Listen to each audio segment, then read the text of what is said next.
Hey, hello, how are you doing? This is Jasmin from the Netherlands, from the establishment Jairo, and thank you for watching. In this video I will tell you a bit about myself and about my first company, and also about my financial system and the book that I've written, in which I explain this financial system and how you can use it for your finances and for your life.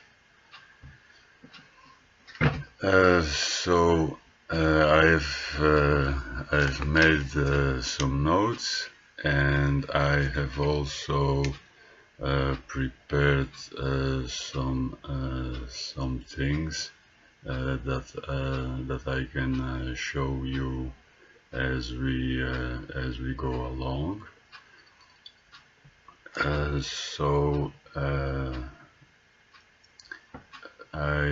I woke up today, and usually I go downstairs and then I get myself some coffee, and then I sit outside because we don't smoke in the house.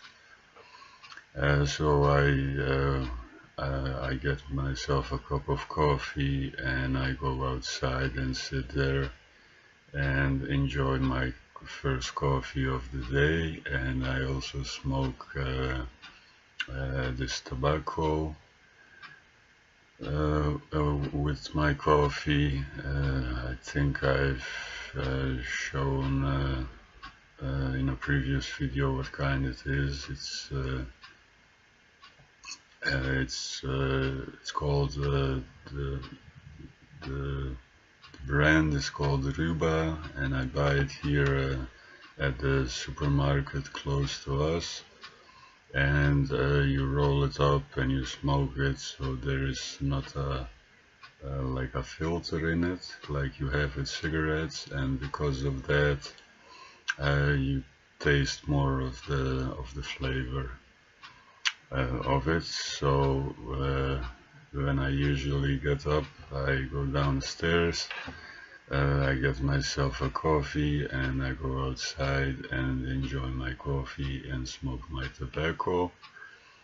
And sometimes while I do that, sometimes I also bring my mobile phone with me, and then I put on an audio about selling or something else that I listen to. But today, when I woke up, the battery was empty of my mobile, so I went down to have my daily liter of coffee and to smoke my tobacco.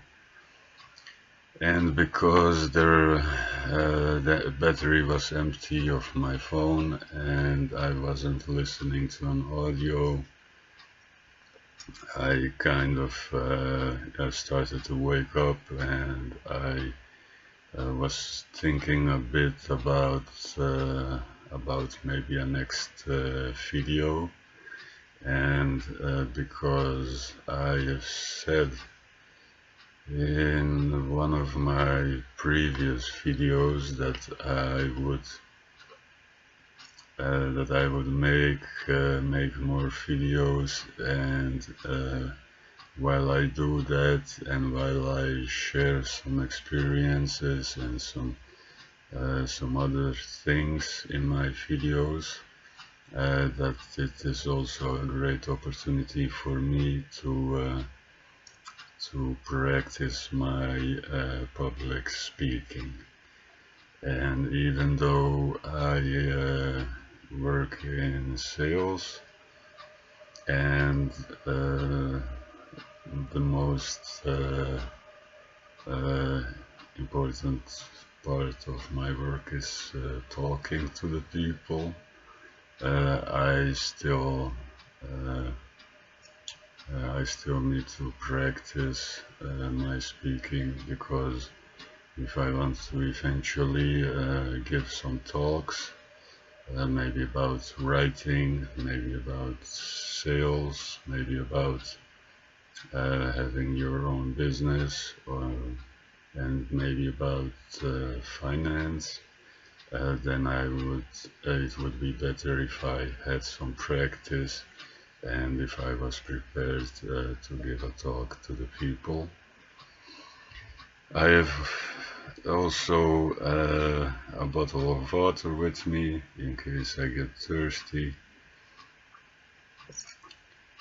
and so I was having my liter of coffee, and I was thinking about the next video, and I started thinking about giving some sort of a lecture, let's say, of giving some sort of talk or a speech, if you will. But then I thought, well, most people have been to school, and what kind of images do they get in their head when you say there is gonna be some lecture from this guy?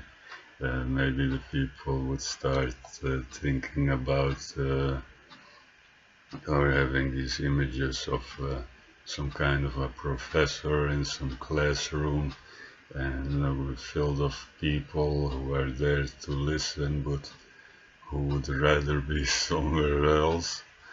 And it may sound, I don't know, maybe a bit boring or something, so I thought that I should call this video or this talk, to have it instead of calling it a lecture, to call it something else.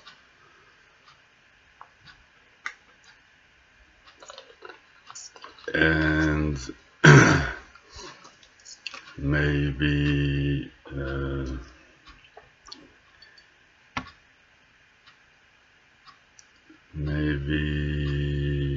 I thought to myself I should call it like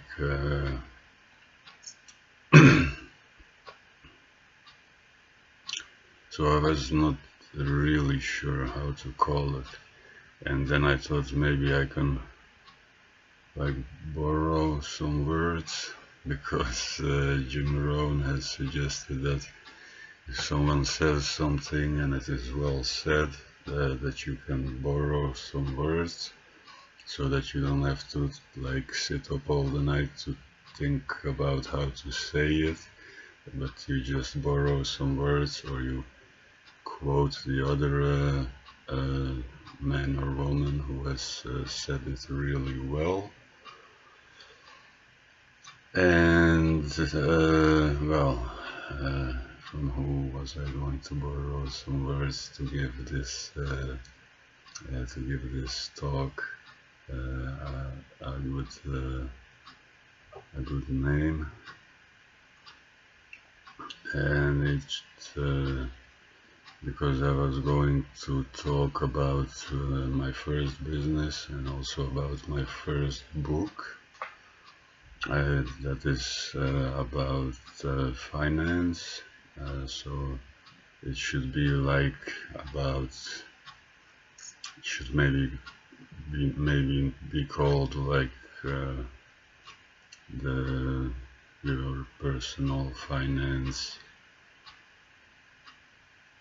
speech, talk, webinar, or but it is also the best thing that I can do is to use like really simple words and really simple language. So maybe money instead of finance is a bit better, and maybe we can call it your money, because you might, if we are talking about your money, you might want to like pay more attention, because we are not talking about money in general. And maybe I could borrow some words from it is or Donald Trump or Bill Zanker, who has this this kind of event, and they call it an Expo.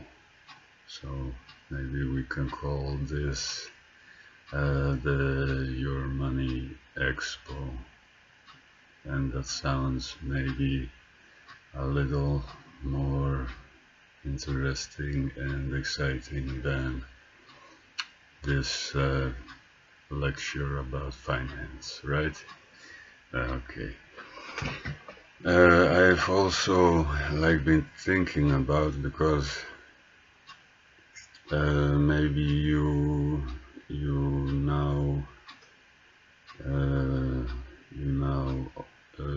maybe you know a bit about me, and let's say you stumbled upon my company or my books, and then you read a short biography about me, and then you would know that that now I have well, on September the 1st, 2015, which was more than 3 years ago, I've started a company, and that sells greeting cards door to door. And because it does because we do a bit more as a company than just sell greeting cards, so we call it an establishment. And here behind me you can see the logo from our establishment, Hydro. So we do like 3 things. The first one is we provide jobs. The second one is we donate part of our profits to about 40 charities. Yeah, 40. And the third is we help the people to live a richer life. And the third thing we do with 2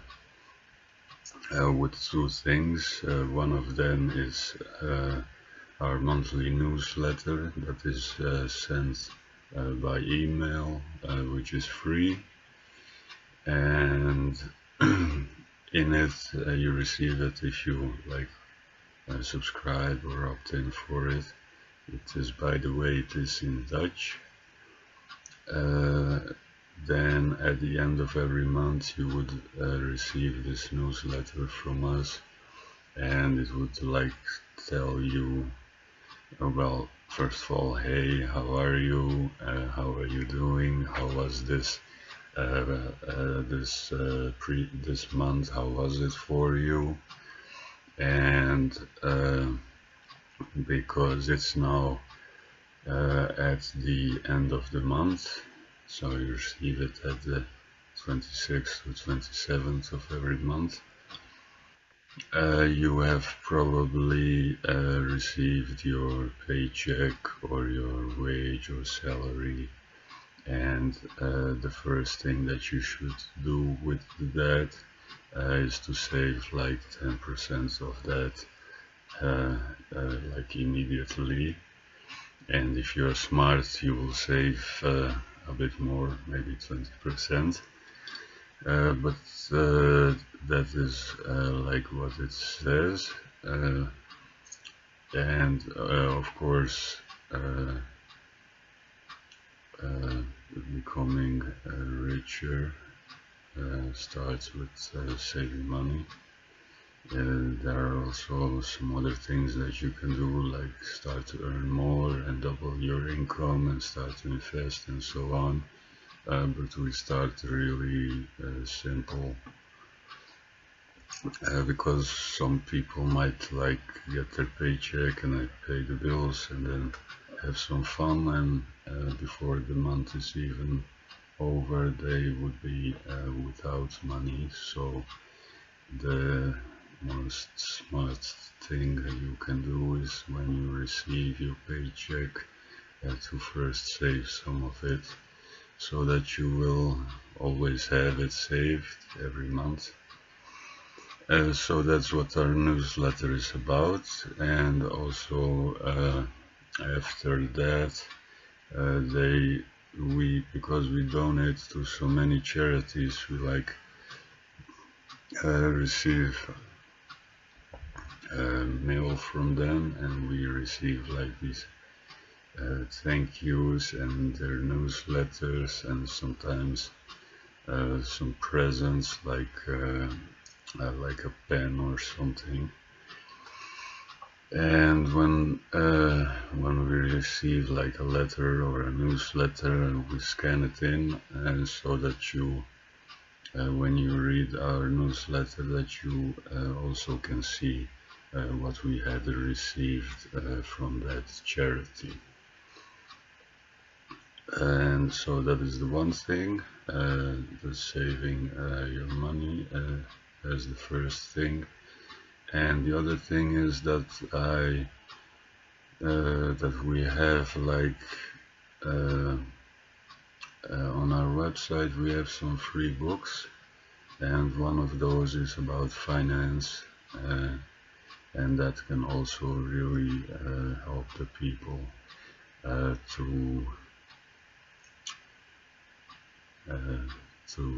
have like a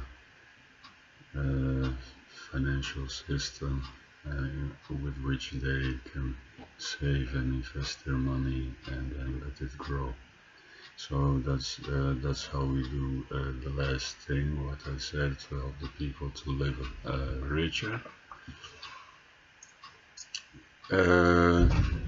And then besides that, well, here we have like a set of greeting cards, and in every set there are 5 different ones, and they all say happy birthday. And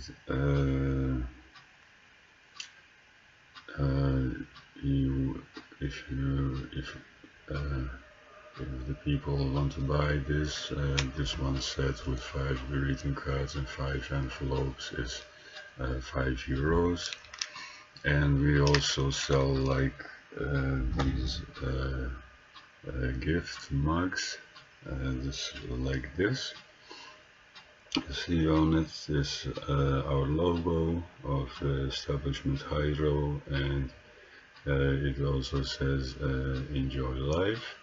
And then we fill these up with all kinds of candy, and then we wrap it in with this like foil, or this see-through wrapping paper, so that it looks like a gift.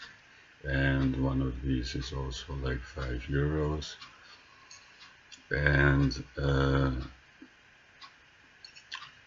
by selling those products door to door, we are able to provide jobs and pay the people who work for us, and we are also able to make donations to those 40 charities. And so you might have maybe heard, well, I don't know, if you are living in another country, I don't know if you have heard of me, but you might like have stumbled upon me or stumbled upon my books. And then if you had read my biography, then you would know that I sell greeting cards door to door for this establishment that's called Hyro, which is also my last name. And you would know that I've written about 24 books. Some of them are like a bit short, maybe 25 or 35 pages, and some are a bit longer, 60, 80, 100 pages, and that I've like translated my first 11 books into English because I write them in Dutch. So you would know that from reading my biography, and now I've like self-published my books with maybe about 10 or even more of these self-publishing companies, and some of them make my books available in a lot of countries in the world, like Kobo does. They make it available in like 190 countries worldwide, and some others make my books available in a lot of different stores. So like this company Street Lib, they've made it available in like the Google Play Store, for example, and my books are also available at the Apple Store and so on. So if you like live in another country, you might have stumbled upon my books, and then you might have read my biography, and then you would know that that I've started my own company, and that it sells greeting cards and gift mugs, and that we donate to charity, and that I've written a bunch of books. But maybe if you would like to look at my first book, my first title, which is Build Your Fortune in English, you might be like wondering how is that how is that possible, for example, because you might also have read in my biography that before starting my companies, that I've worked as a cook, and before I became a cook, I started working there as a dishwasher, and before that I had like several different jobs, mostly in what they here call production. I don't know how you call it there. These are just like these simple jobs where you mostly do repetitive work, like making, let's say for a short time I worked at this factory where they make bread. So you're standing at this, how do you call these things? Which were like an invention of Henry Ford. You know, this like lines, and the things come with this how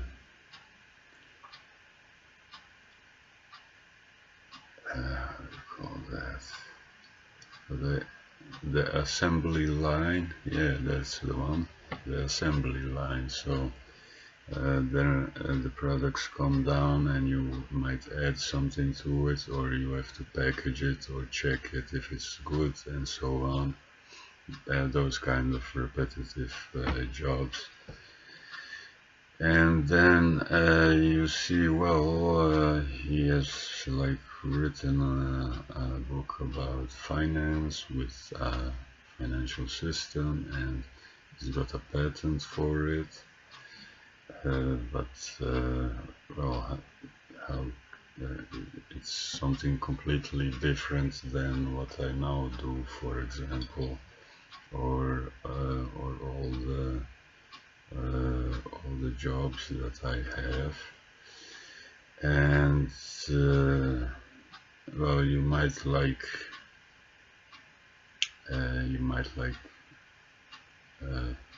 want something like that, something that would systematically grow your money with as low risk as possible, and that would not cost you more than an hour or two a month, so that it would really save you some time. And you might want something like that, or you might need something like that, or you know some people that could really benefit from something like that. But now you're maybe wondering, can I like trust this guy, which is like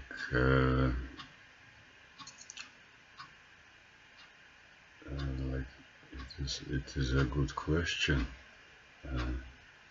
because you obviously do not live here in my city or close to me, so that you can come here and knock on my door and say, well, hi Jasmin, how are you, and do you have like 5 or 10 minutes that we can have some coffee and that we can talk about this book, and that you say that you are a self-taught financial improvement specialist, but can you maybe show me like some books that you have read on finance? Can you show me maybe a course that you took on finance? You say that you have had a first company which you started or founded in December 2012. Can you maybe show me something from that company, like this? I like this registration from the Chamber of Commerce, which here in the Netherlands we call it the Kamer van Koophandel. That is the translation for Chamber of Commerce. So if you are visiting a website that is from a company based in the Netherlands, you might see this with the contact information. You might see this KVK number. That is the Chamber of Commerce number from here in the Netherlands. and it is very important that a company has that it is registered at the Chamber of Commerce, whether that be here in the Netherlands or in America or wherever, because otherwise you can have some doubts about it, it's not, if it doesn't have that, it's not like official, and maybe it doesn't pay taxes and so on. So it always has to be registered at the Chamber of Commerce. And I thought, well, I can show you some of those things, and after that maybe we can go into the basic things from my book, and then you can decide for yourself if this is a good book for you. So I will now I haven't scripted out this whole thing. I've made some notes, I've made some preparations here of the things that I'm going to show you, and we will slowly go on with this, and while we do, I will sometimes take a little peek at my notes here, and I will also a couple of times have to get up from my chair to get something so that I can show it to you. And maybe we should first talk about for who this book is, who might benefit the most from it.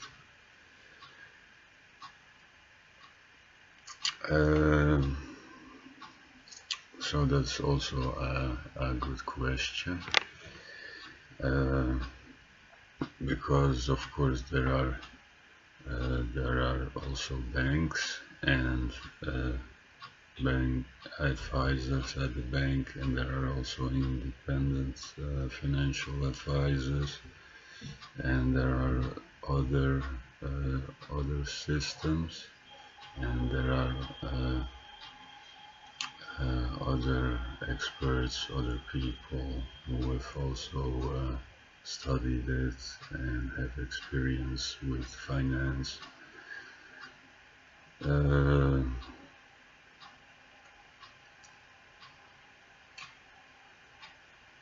It is a bit, I think, this. He's a motivational speaker, but he's also an author, and he's also a business owner.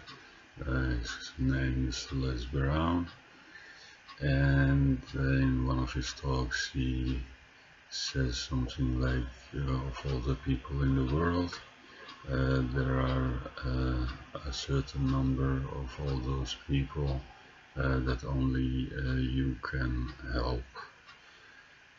So in this world of more than 7 billion, there may be a number of people, maybe 100,000 people, maybe 1,000,000 people, maybe even more, that only I can help. This can be because they've heard some things for a couple of times, and they have to hear it about 6 times or so before they start taking action, and then by coincidence I am the one who tells it to them for the 6th time, and then they start doing it, or maybe because in some books about finance there is a little bit of text in which they say, well, the author or the creator of this work is not responsible for your finances and for your decisions and for your results. And you might find that a bit like controversial, maybe. So you have like a book, and it tells you about a way to grow your money, or a way to double it, or a way to become more richer or wealthier. And then you have this little bit of text in which he says, well, that the author is not responsible for your finance and so on, and that if you want, like, sometimes they also have that if you are gonna do something with your like buy financial products or whatever, that you should seek like the help of a professional at a bank or whatever.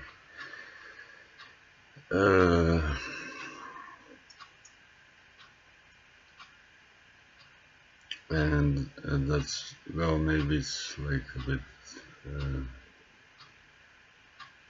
understandable. Let's say you learn from my book, you learn a bit about stocks, and then you have like 5,000 saved, and you're really excited because investing in stocks could like multiply your savings, and then you invest all of it, and then the companies that you had invested in, they close down, and then you would have lost your savings, and then well, you would like be disappointed and pissed off, and maybe you would like want to try to sue the guy or the woman or the person that came with this idea to you, and these people, they don't want to be sued because, well, your decisions are your decisions, they are your responsibility, and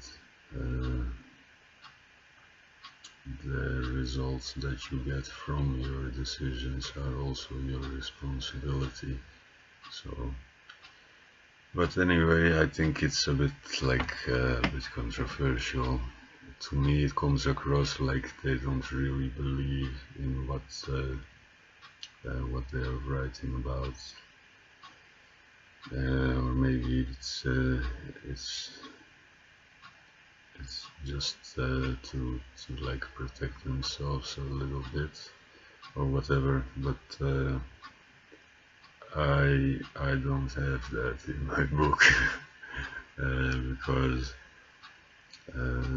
I've also like worked with this system, and I know that it works. I believe in it, You can learn it, and you can also start getting results from it. And I've made it as simple as possible, and I've minimized the risk as much as possible. So if you would like, earn $1,000 every month, and then I say in my book you should save 10% of that, and you do that, and you have like $100 in your savings account. And then on the next page I say, well, now you divide that 10% what you saved, you divide it in like 3 jars or 3 money boxes or 3 accounts. So in every account would go like 33,33 dollars, and only 1/3 of that you will invest, and you will not invest in stocks, you will not invest in options, you will only invest in like mutual funds, and after maybe a year or two you will also buy some bonds. And then let's say you put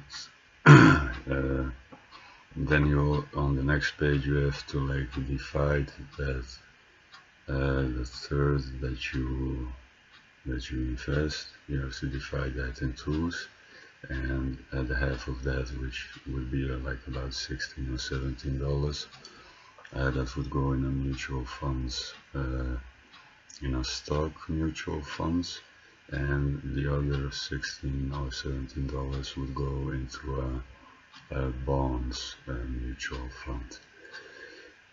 And then how is now like the risk so small? Well, first of all, you've only like invested 1/3 of your money, so only 1/3, and then you have divided that third in 2 parts. So one about $16 or $17 went into let's say, for example, the global utilities fund, right?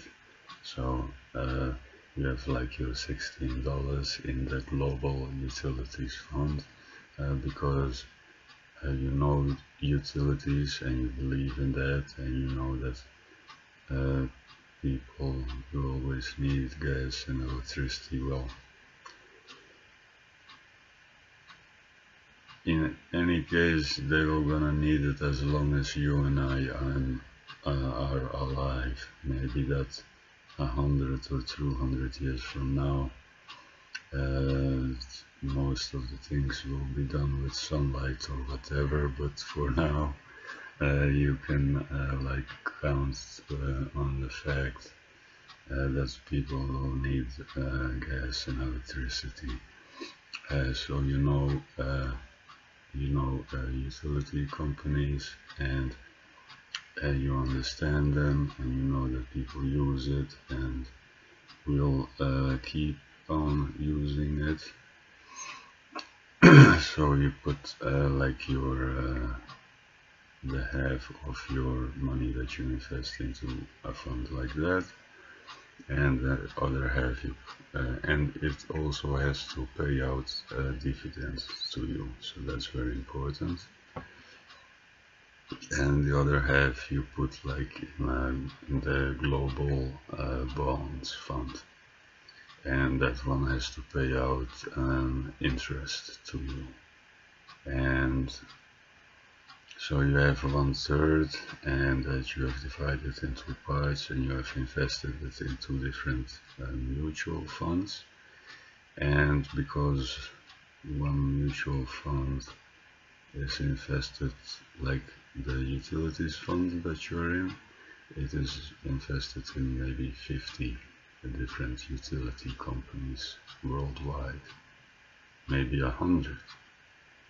And the other fund that you are in is invested in also maybe 50 different kinds of companies, and also in some governments, because governments also have their bonds.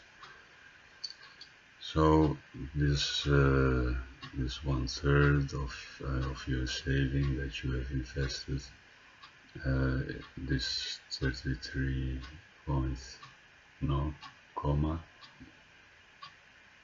$33.33 that you have invested is now through these two funds that you chose, is now invested in about 100 companies. So, and if something happened to 3, 4, 5 of those companies, the other 95, 96 of them are still living.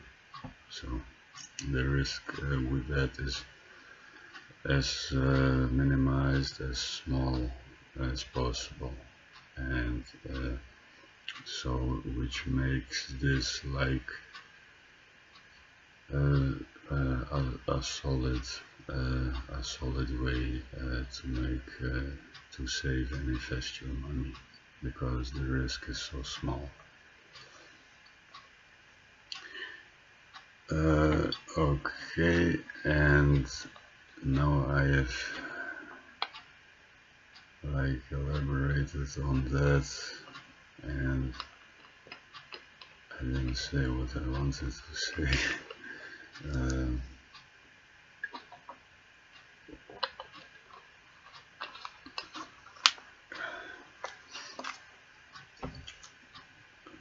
But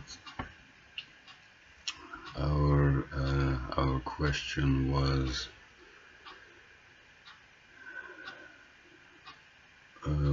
if you have stumbled upon me and you know that I have my own company and that I sell greeting cards door to door, and that I've written a bunch of books, and let's say some of them are about sales, well, I'm in sales, some of them are about business, well, I have my own company, some of them are about my life story, well, that's an obvious one.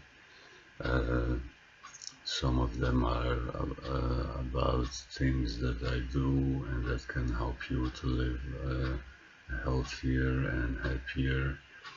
And one of them is, well, more of them are about writing, but I have not yet translated all of them into English. So by now I only have one title out there about writing, which is the ultimate winning strategy for writers, and you can only like get it as an audiobook or a video book, because I haven't translated my paperback into an English paperback.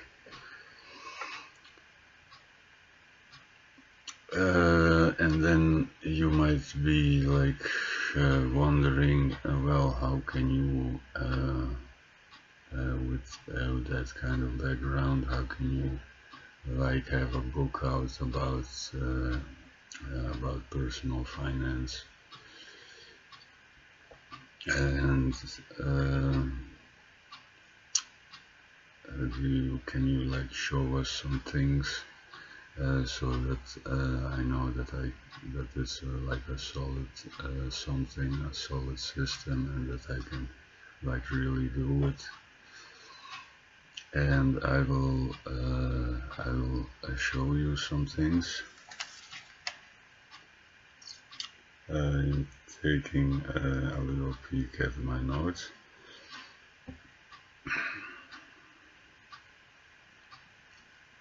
Oh yeah. I was like not completely finished with answering the question for who this book is, who can benefit most from it. So obviously it is like for the people that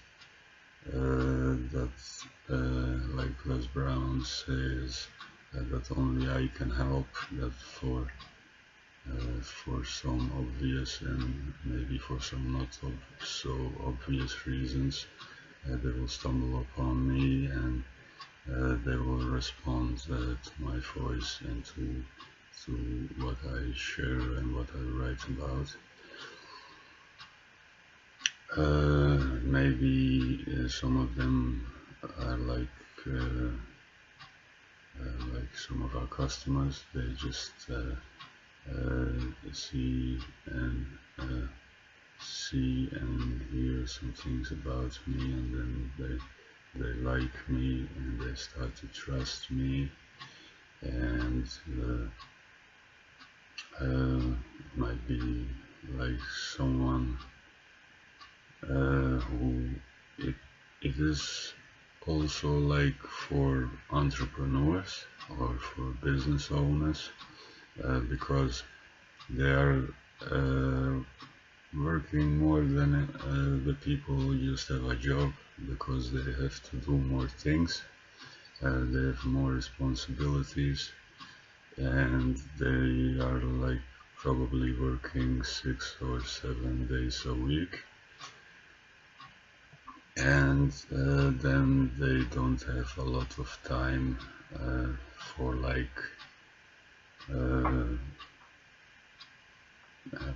a complete financial plan for their life. If there is something that could help them, then it should not cost them a lot of time. And this financial system doesn't cost them a lot of time. An hour or two a month will be sufficient. And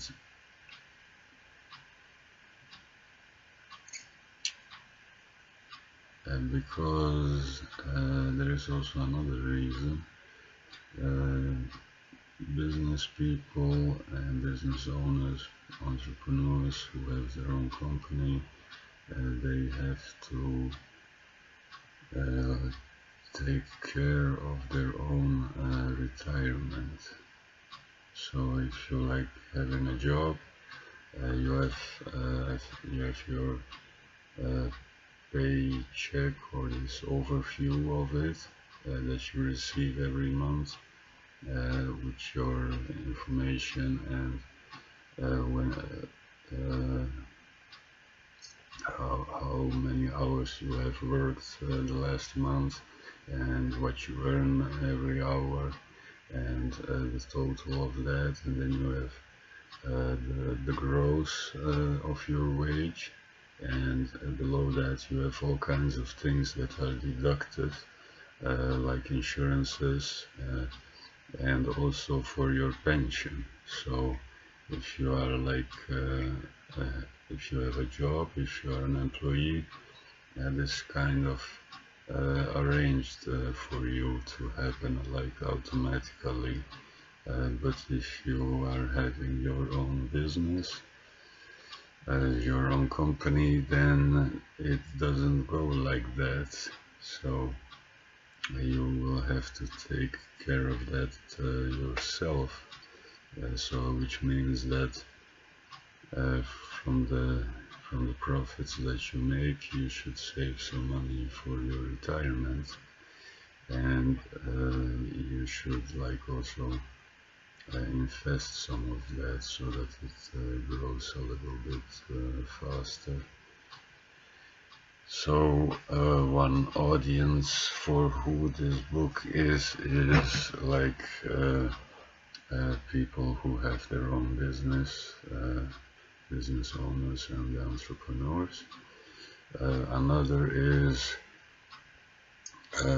people that are in sales and who are working on a commission, and they are I know someone who does that for like 7 years or so, and she works on commission, and she also has to take care of her own retirement.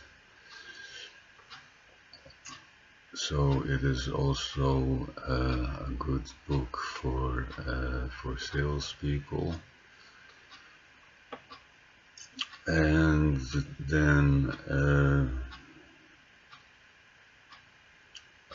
if it can also be for these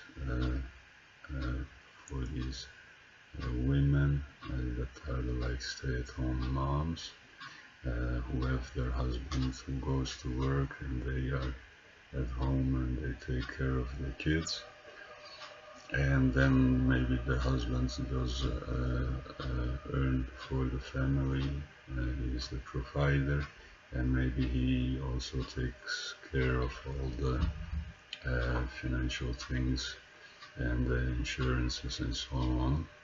And maybe as the kids grow a bit older and they don't need as much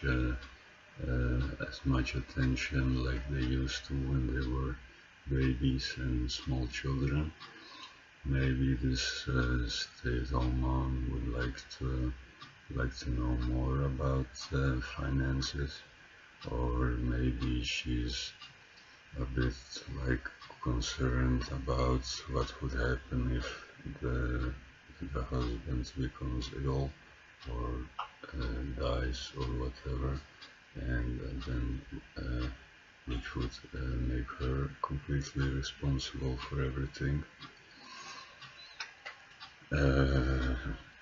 So then if that would happen, then it is like it's an advantage, or it might help her if she already knows some basic things.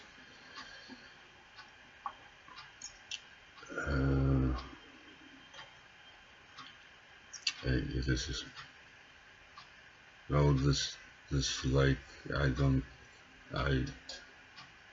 say it for like stay-at-home moms as an example, but it's like it's not just an example, it really happened. I have like the brother of my father, who is my uncle. He has a wife, and they had 2 boys early on, which are my nephews, and then maybe some 5 years or even more years later, they also had a girl, so she's my niece. And then they had also fled from Bosnia, where we grew up and where we are originally from. They had also fled in the time of war, and they also came to the Netherlands. And then when my uncle was maybe about 60 or so, he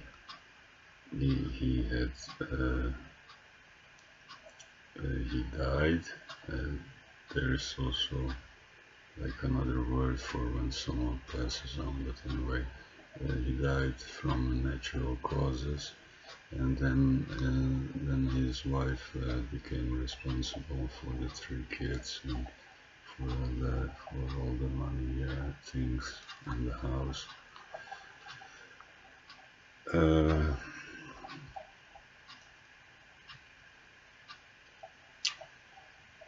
So, and I think that also like maybe some young people can really benefit from this book, because when I was in school, they well, we had like this class, economy,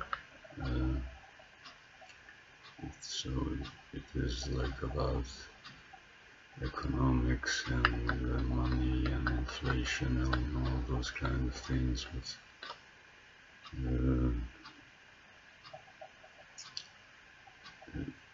it's I don't know, it wasn't that much, you know, and everybody will like need money for the rest of their lives, so you can like call it a bit of financial education for the young people. And if you are like just a common man, having a normal job, being a whatever garbage man or something, and you have your house and you earn your living, and you would also like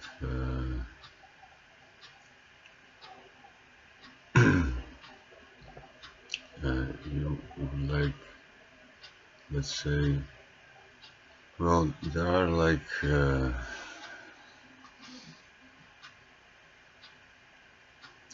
are about like two things that are going to happen to a lot of people, and if one of those things is going to happen to you, then I think that this book is really valuable to you.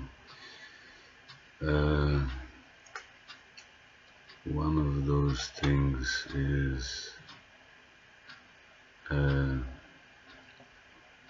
you are an employee, you have this gross, and then you have some things that will be deducted, and then you have your net. And let's say you're a garbage man and you get this overview of your paycheck, and you have earned like $2,000 gross, but then everything is deducted from that and you only have like $1,300 net, so what you actually get.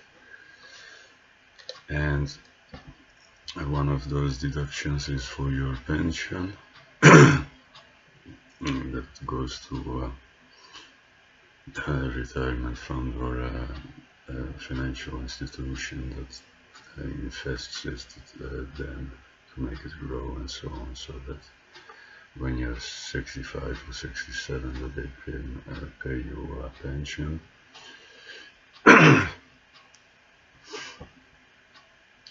And every year you also get like some information from that financial institution or pension fund about how much pension you have built up and how much you are going to receive, plus or minus some estimated amount. And then it might say like, well, we estimate, we make a calculation that you would like when you retire, that you would be receiving like $2,000 a month. Then in the first in the beginning that sounds like okay, because now you're getting less, but then that is the gross amount, so you will receive less than that. You will receive the net, because from that gross amount they will also a part of that will go to taxes, and what you can buy now for $100 in groceries well, 20, 30, 40 years from now, you will be able to buy less than what you can buy now for $100, which means that the money is depreciating, which they call here they call it inflation. Maybe in translation that could be like inflation or whatever. And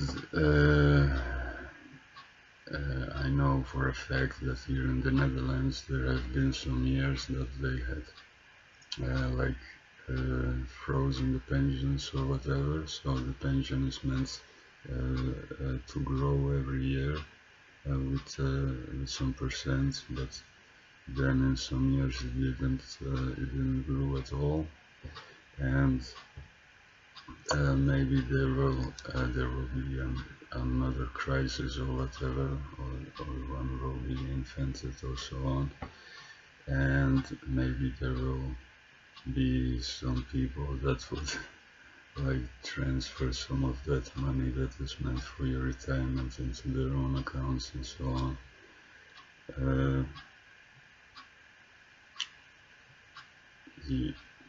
The whole point is that you will probably get less than you expect. And the second thing that might happen, if you are like an immigrant and let's say you had lived in Bosnia like I did, then the war started, and then you moved to the Netherlands or to the America or England or whatever, and then you start you learn the language and you start working there and you get your own house and you become an employee, and some of your wage goes into that retirement fund. But when you are 67 and you are going to retire, you will only have worked like 20 years or so in the country that you fled to, and so you will not have the whole working past, which is usually like 45 or 47 years. You will only have half of that, and you will because only for maybe 20 years you have saved for your pension through your employer. You will also receive like well, half of a pension, yeah, something like that, maybe half of what you would usually get if you worked 45 or 47 years.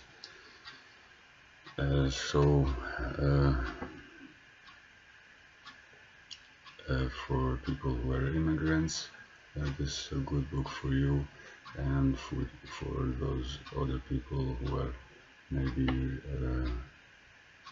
a bit concerned about their retirement and who want to like have more control about it, then this is also a good book for them. The book is priced at different price points at different stores. You can get it in like as an ebook or a paperback, but I think that I believe that most of the stores have like this amount of time in which you can get a refund if you don't like it, so that there should not be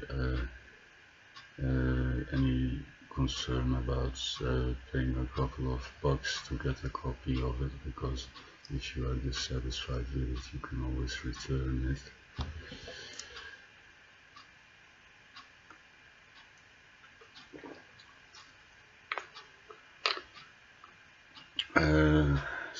now we have like covered about for who it is, and you might want to have your question answered about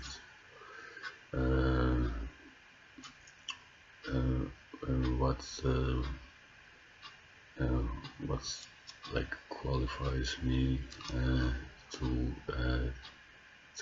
teach something like this. So I have like I have started working as a dishwasher for, and maybe you know this company, it is called London Green Parks, and I think it's originally from America also, but these are like these parks where you have like these cottages, like these little houses, and you can take like a holiday and go and live there for a couple of weeks, and they also have like a swimming pool and a sauna and some things for the kids, and there's some nature around it, and they also of course have a restaurant or maybe 2 or 3, so that all the guests can order food there. And like I said, I'm going to get up a couple of times to get some things to show you. So if you can like wait for a couple of seconds, I will be right back.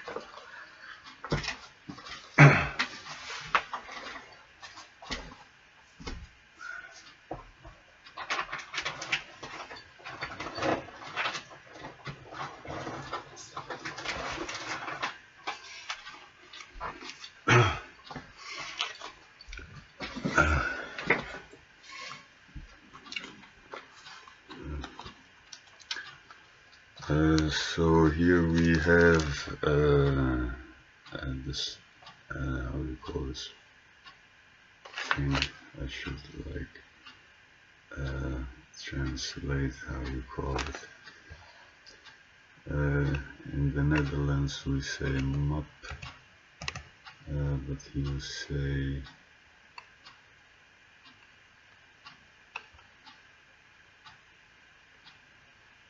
and here it seems that we have a little now.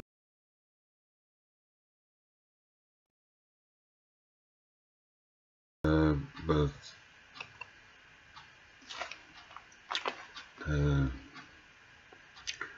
you know what I mean. Is this like is this do you also call this like a folder or something else?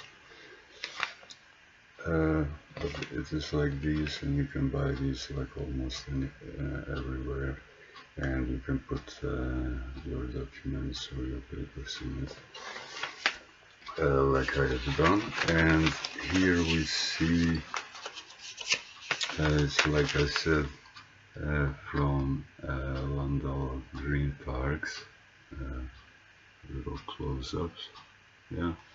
And this was like here we say the contract or the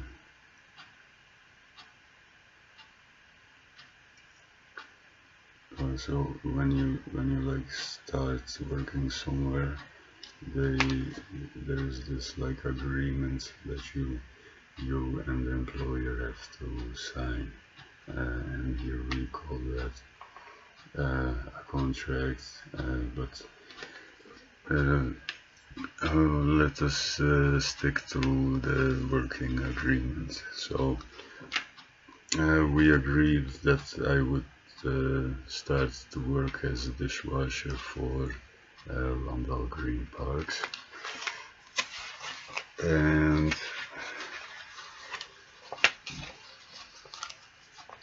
here we have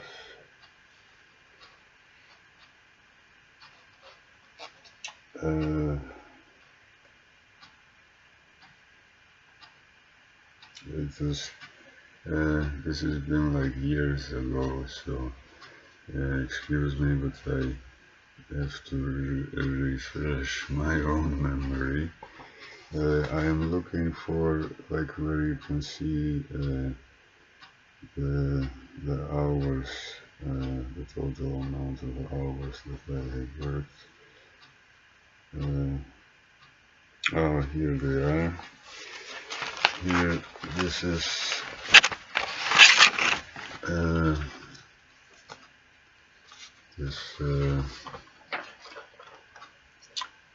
here they say long stroke gates, like an overview of your like paycheck that you get every month. So here we have the date when I started working. That was on 25 June 2007. I started like a dishwasher, but here's the job title. They call that medewerker algemeen, which you translate into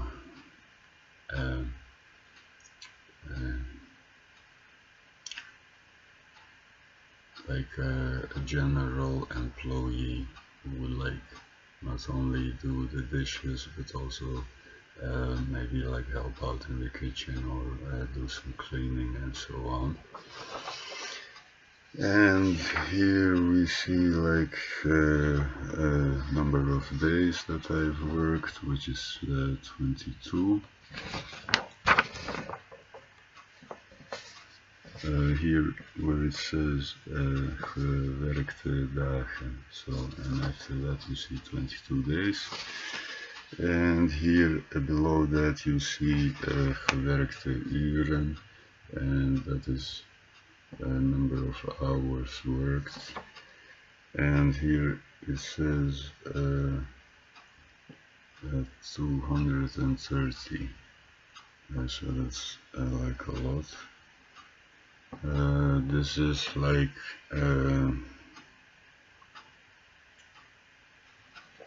and this is dated March 2012. By then I was like already working in the kitchen. I had worked my way up, and then the kitchen I was responsible for starting at 12 o'clock, and then it was open until like 9 o'clock, I believe. So that's already 9 hours, and after that you also have to like clean the kitchen, which could also take you about an hour or so to do. So that's about like 10 hours a day, and if you work like 5 days, that's 50 hours a week, and times 4, that would be 200 hours in a month. So that is why that number of hours worked is so high.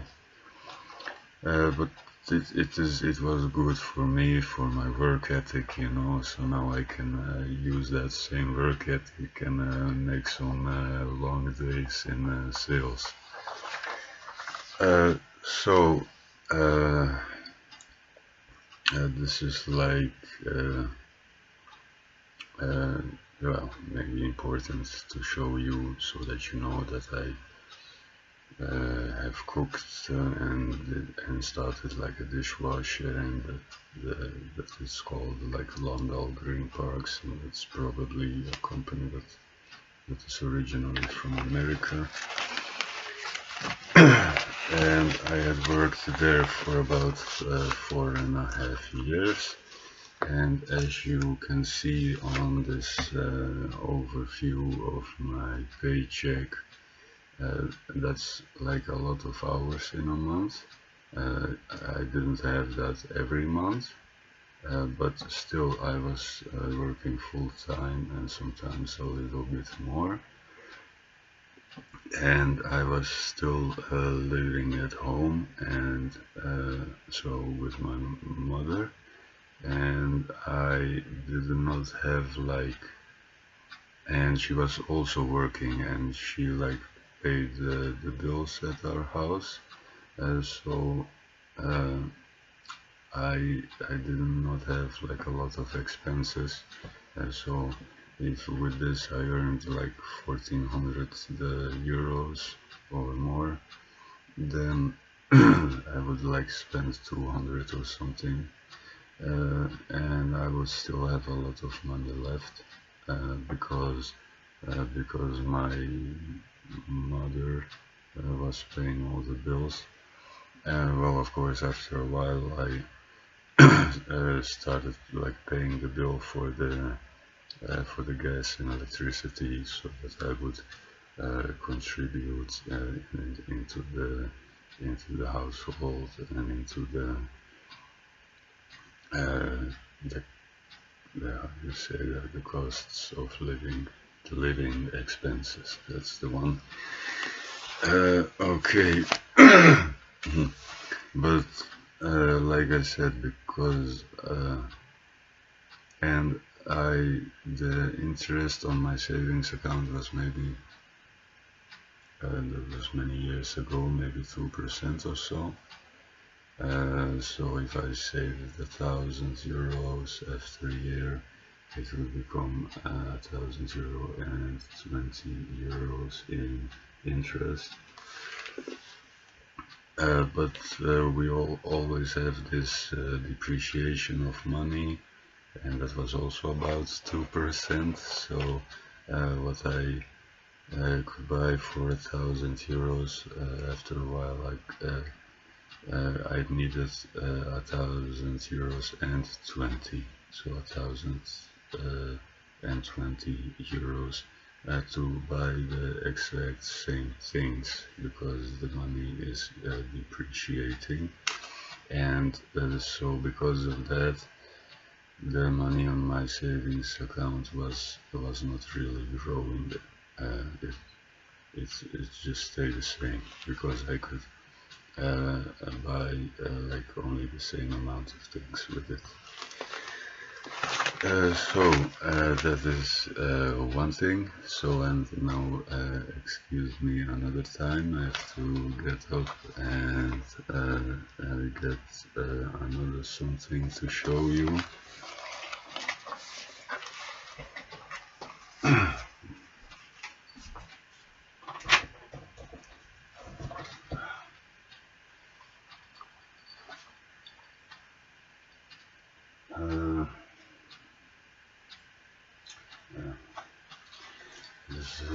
This is like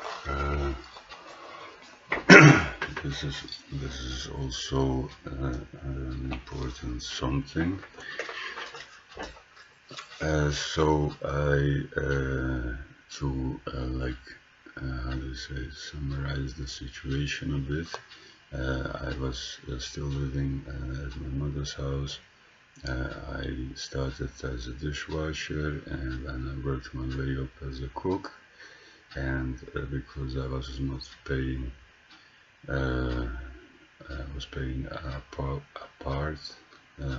bit of the living expenses. And I didn't spend a lot. I always had money left. But because of this, I had it in my savings account, and because of this depreciation of money, it was not really growing. And then I wanted to make it grow faster, and then one time I went to the bank, and I asked one of their people how could how can I become rich? And then he like said, he said about two things, because it was that I remember. He probably said more than two things, but I remember two things. One of them was like, you need money to make money, and the other was you should search for that on the internet.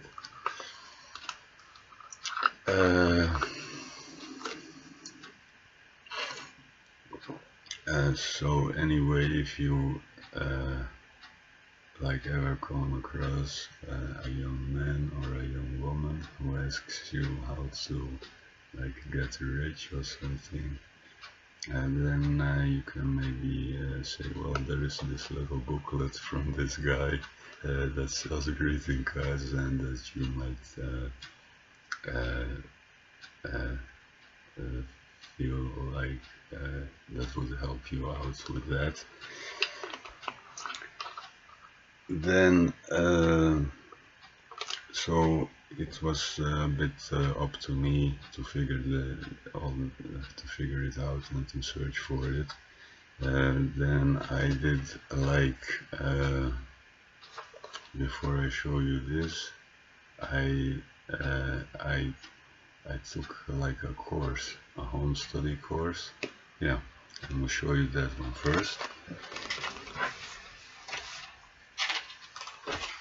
And that is this, and the you would NHA we say, but you would pronounce it differently, like NHA.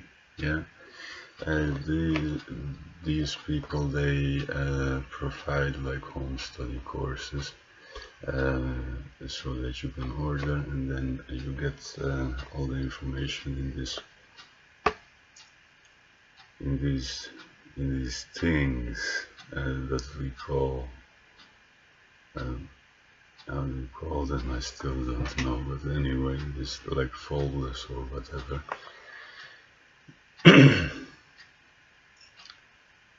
And this was a course about finance, and it is called Wiser with Money, and it's like a very basic home study course about finance and about all the different things in that. And we can like here see the summary.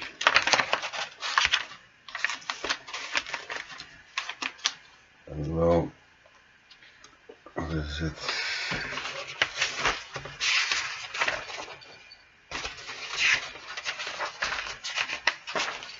Oh, here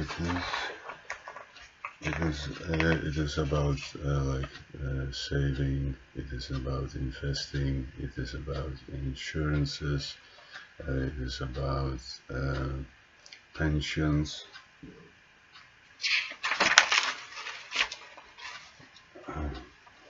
See, risico's en verzekeren means risks and insurances, and so on. So I studied this.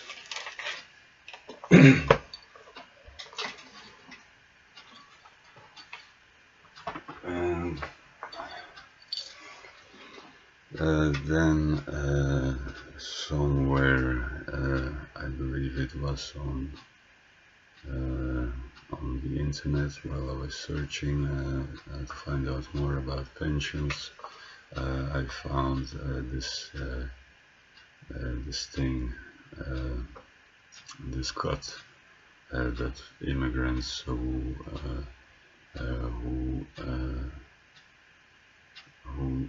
go into retirement, but because they are immigrants and they have like only worked for 20 years or so in the country where they are going to get their retirement income from, that they will like only get half of a pension. And then it dawned upon me that my parents will, because they are immigrants, they will get like half a pension, and that they will have like a big problem, because, well, that was then, and now it's many years later, but over maybe then it was over 15 years or so. So after 15 years they would go into retirement, and they would like get only half. And it kind of scared me a little bit with how the hell are you going to live with half.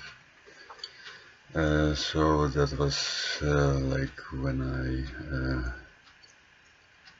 I decided to get rich, because I had to, if I want to help my parents to have a decent retirement. And then from then on, I just,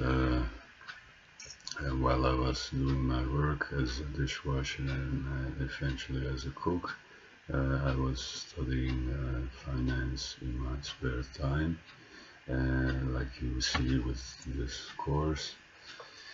And then I also did another home study course, and I will show you that one too. And this one. This is another like learning institution. It's called Study Plan. If we would translate it, then, well, maybe you kind of figured it out, because it almost sounds the same. It would be then a study plan. And this one, well, here you got like some information about the course, and here are my notes. So yeah, I'm a good student. And then here it is, if you can see the leggen there, here at the top, that means investing. So this one is to like go. The other one was mostly basics of finance, and this one is to like go deeper into the part of finance, which is investing, and which is like meant to grow your money, which is of course important because of that. So then we have like a bit about economy and about stock exchanges, like, and here in the Netherlands we have like three, the IEX, INX, and the ACSX. The first are the biggest companies are having are there, and on the second there are the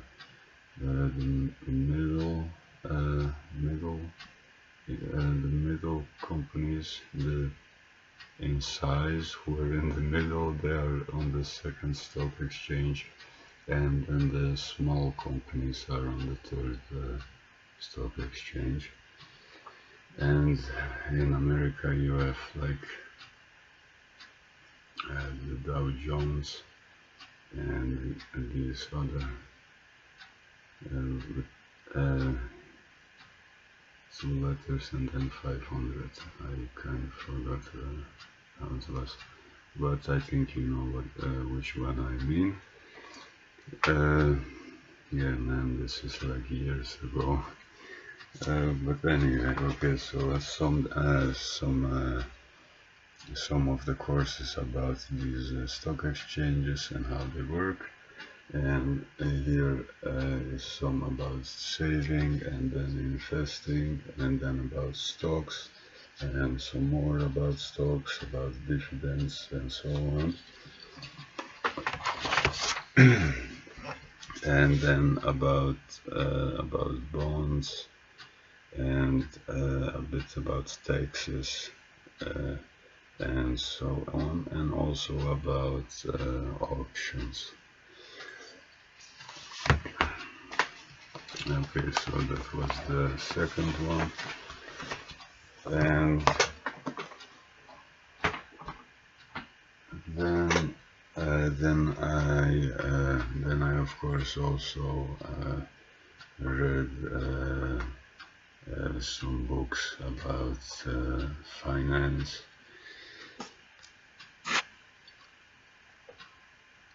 There is like there's also like a thing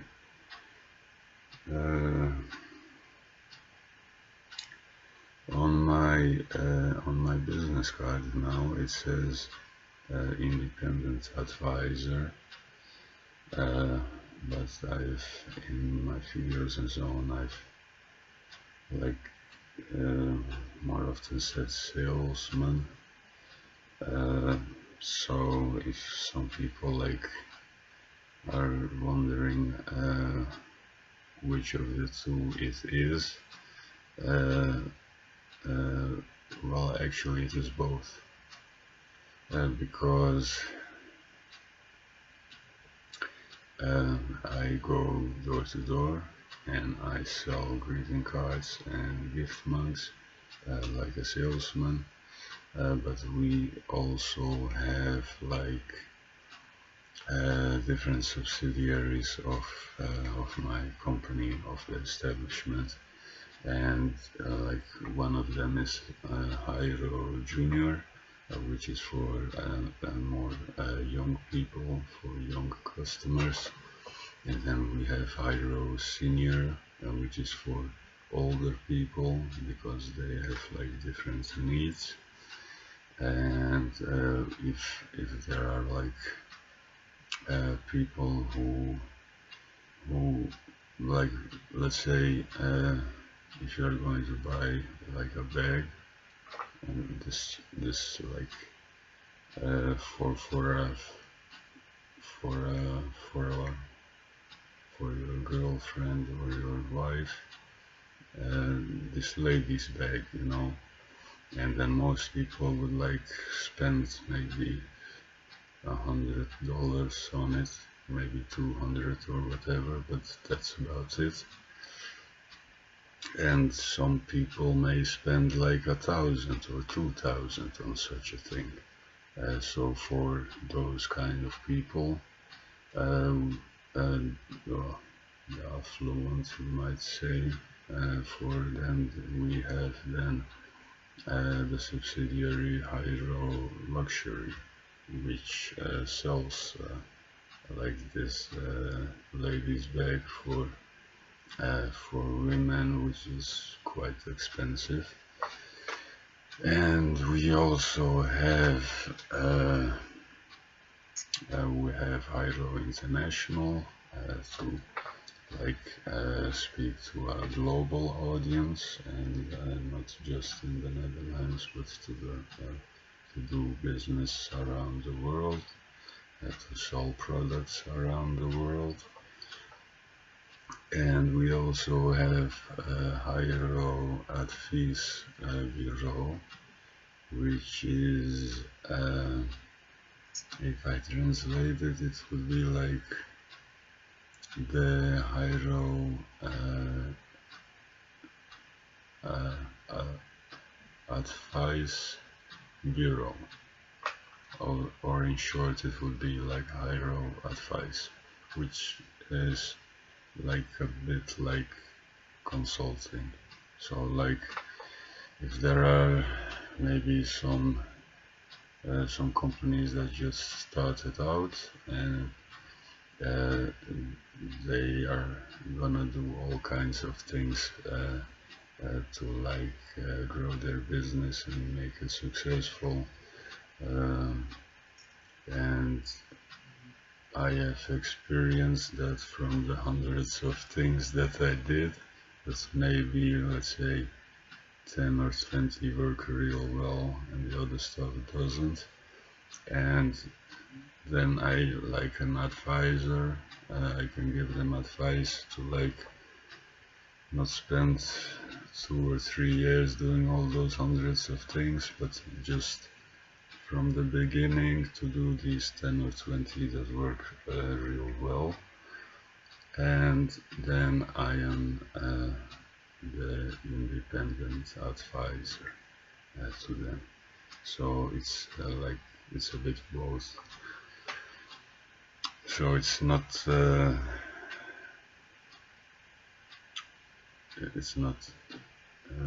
only a positioning thing.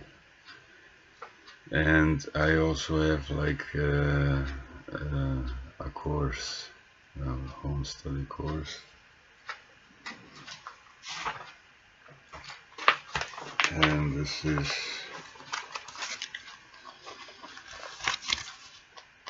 WFT adviserbasis to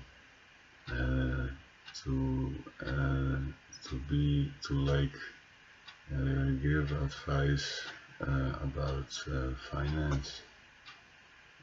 So everybody here in the Netherlands who works for a bank, they are for them it is mandatory to take this course, and then also some additional ones. So, and here some subjects are financial planning, a bit about law, income and expenses, and management of risk, social insurances and individual insurances. This means things that you own, assets, I think is the translation, and responsibility, but another word, liability or something, and so living and passing on, because if you pass on, you might want to have your funeral and some other things insured. So that's another home study course. So which makes me an advisor. Okay, and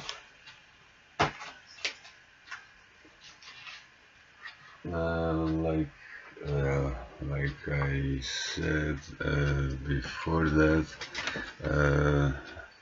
I had, of course, also I love to read books, and when I was diving into these financial things, into finance, personal finance, I also read some books about that, and I can show you some of them. And if you don't mind, I will take a little bit of water because my throat is getting dry.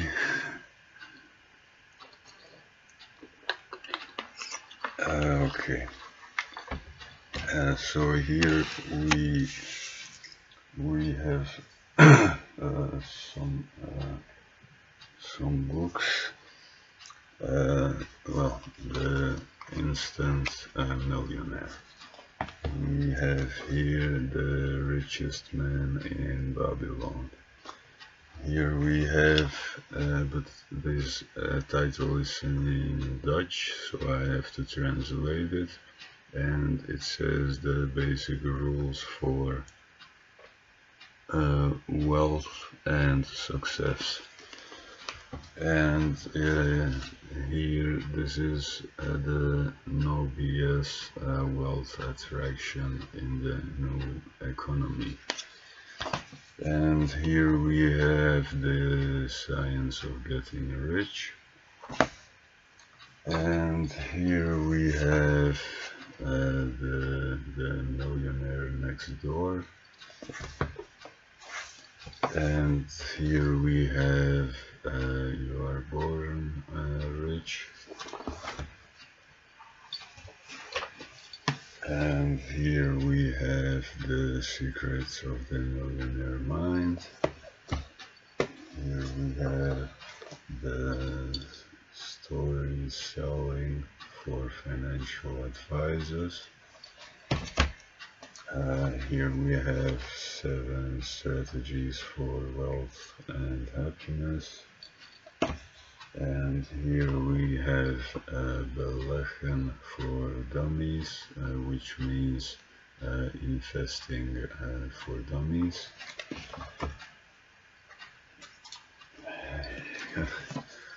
Here we have,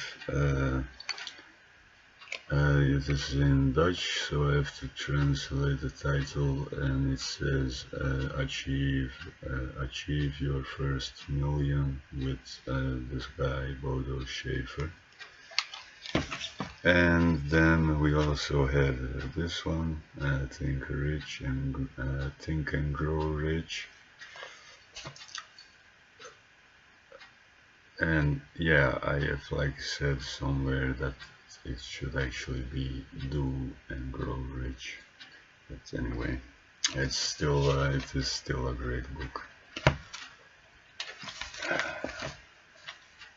And I have like only said that because of my experience. You really have to do things to earn money, to save money, and to invest it and make it grow.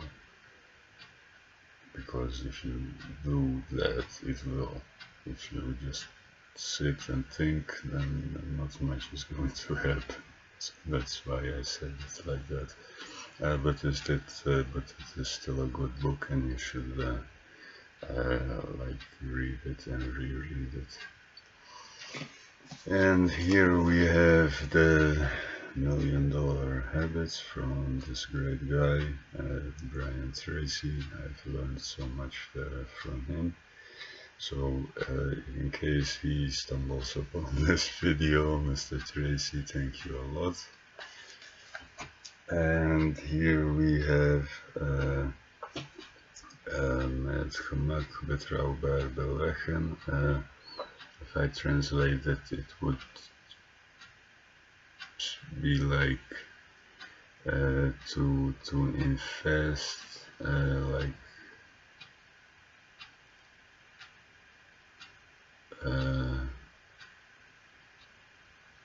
like to invest sensibly or to invest reasonably with ease, so that it should not like be hard. And it's actually how one of these investing companies here in the Netherlands, how it was founded, and it still exists for more than 90 years.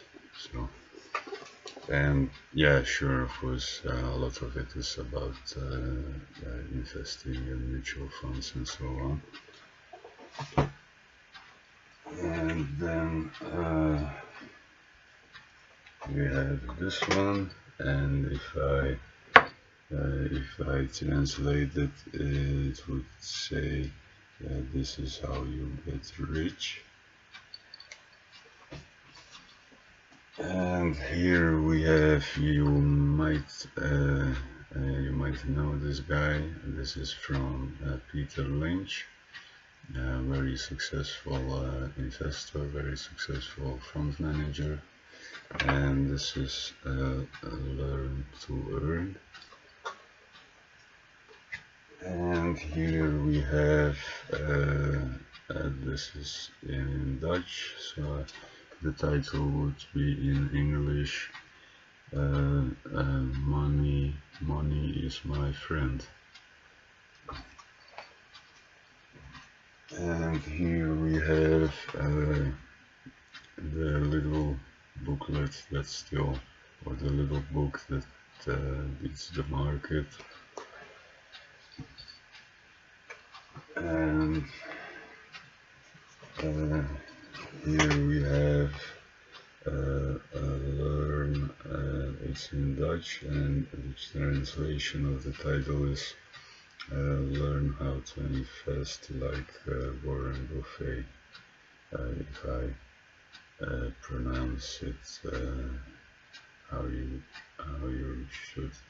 you say it. I've heard some people say Warren Buffett, but I always say Warren Buffett, so I don't know. But anyway, a lot of people in the world know who he is. So anyway, here we have another one by Peter Lynch, One Up on Wall Street. And here we have, and this one is in Dutch, Getting Rich, this is how you do that, if I translate the title. And Jean-Pierre van Rossum,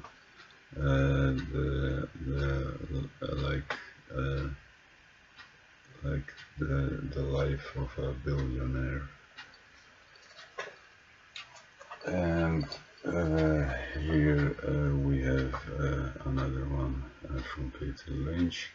This is Beating the Street. So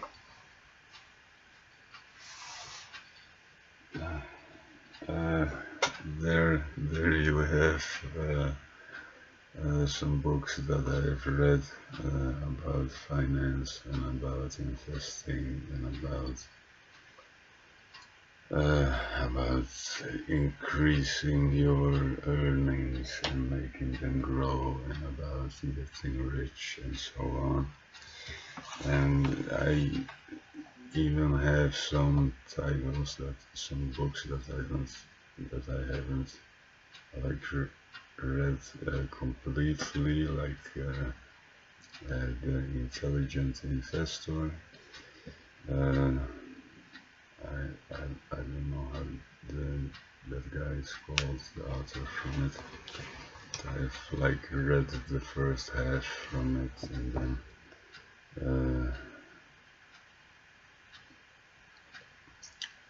then I didn't read the whole book. But for my financial self-education here, these were some of the books that I've read. And yeah, so it's because I was working full time, and in the time that I was free, that in my time off, I was learning and studying finance and searching for a way to grow my savings, to grow my money, and it should I was younger than I am now, of course, but I wasn't afraid of losing €100 or whatever, because maybe this is different for some other people, because they think, well, I've earned it and I've saved it, and then I tried to invest and I lost $100 or whatever. I really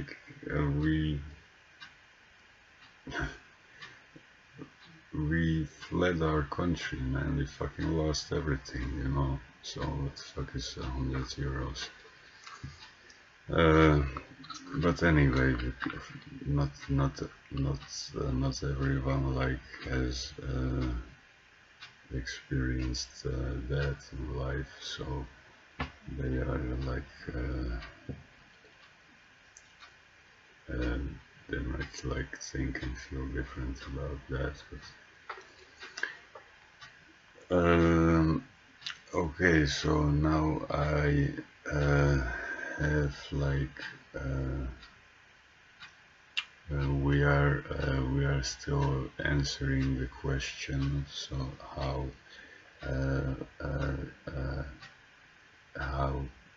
this guy that sells greeting cards and that has written some books, how can he like be qualified or whatever to give me like some advice about my money. So we are answering that question, and to answer that question I'm showing you some things. So until now I've shown you three different courses, home study courses that I did about finance, and I've shown you the books about finance and about investing that I've read. It was like maybe more than 20 or so. And now I want to show you also something else. But before we do that, I'm gonna take a little bit more water, because I'm now like almost talking for 2 hours. So.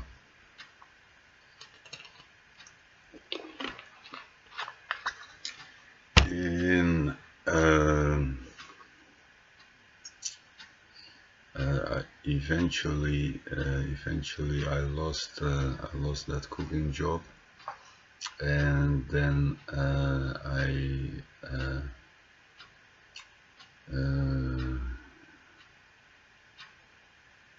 needed to find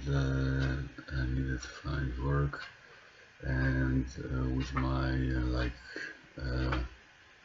with my work experience, it would like be like these like jobs that are repetitive, or it would be in another kitchen, but I did not want to do that again. So I was thinking about what am I going to do, and then I was thinking about what I have experience with, and what I can do, and what I would like to do, and so on. And then I thought, well, I like oh yeah, I was also like learning to invest, and so I opened up investment account at the bank, and then I started investing in mutual funds, and also stocks and options and so on. And so after I had lost that job, I was thinking about what to do next. So I did receive like this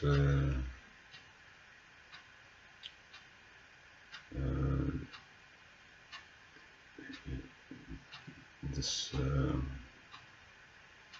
how do you call that? here if you have like worked for 10 years, you build up this kind of right or privilege, so that for every year that you have worked, you build up the right to get like a payment for a month. So for me, that's because I've worked like this kind of like welfare for laborers or whatever. I don't know how you translate that. But because I had worked like 10 years, I had built up this right or this privilege, and so when I lost that cooking job, then I received money from the government, and that would last like for about 10 months. And in that time I was thinking about what to do next, and I thought, well, I started to like these finances, you know, and I was getting knowledge, and I was also getting experience because I started investing myself with my own money, and that perhaps I could like also do that for other people. And well, eventually, after so much so many years, so much time, and so much study and practice, I did find a way to like make my money grow in a systematic way, so that I could like work full time and also build, well, now we say build a fortune, or build wealth.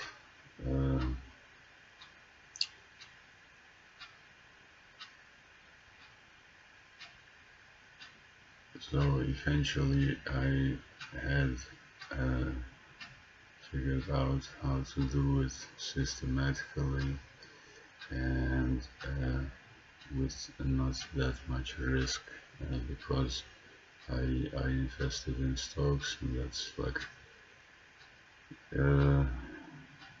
it is, of course there is risk, and you like have to do some research on these companies and then read their financial statements, and are they profitable, is their profit like growing, and so on.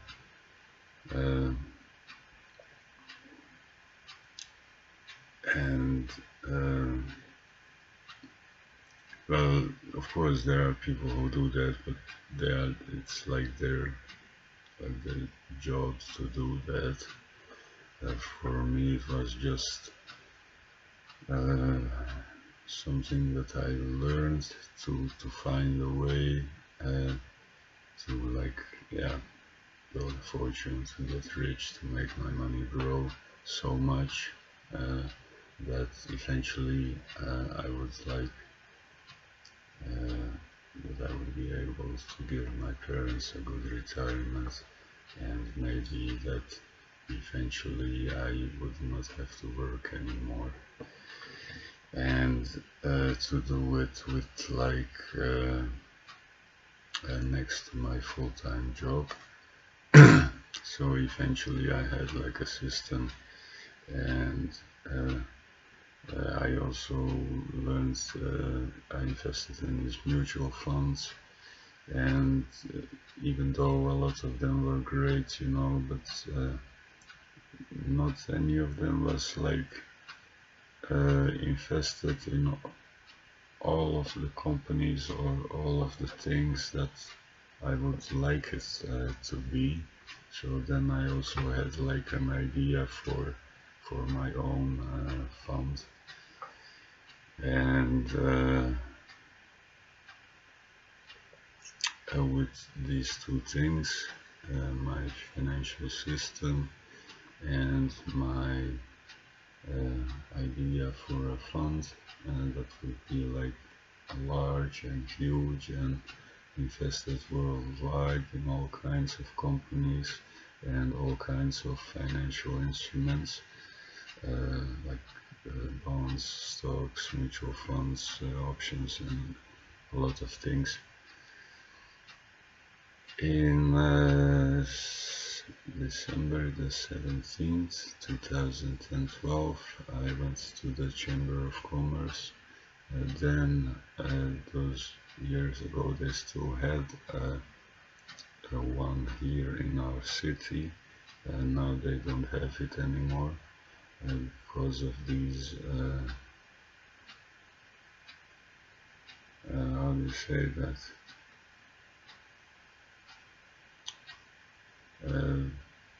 There were a lot of these like savings, how do you call that?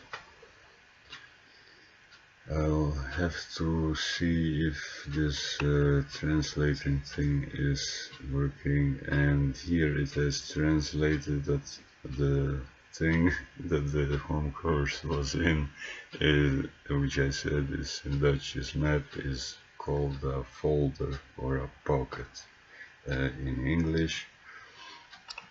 And let's see. And what I wanted to say,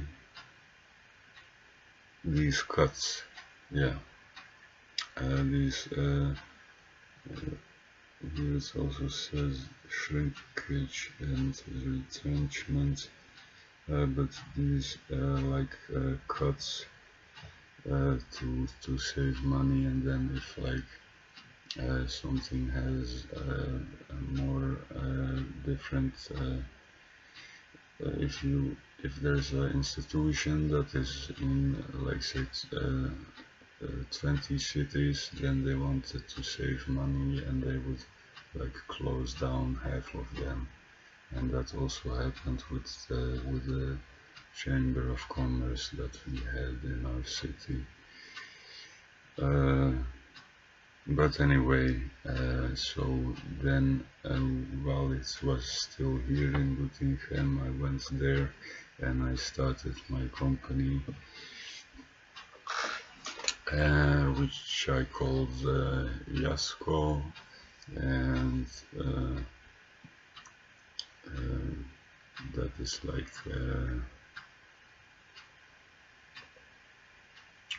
how do you say that? How do you say that?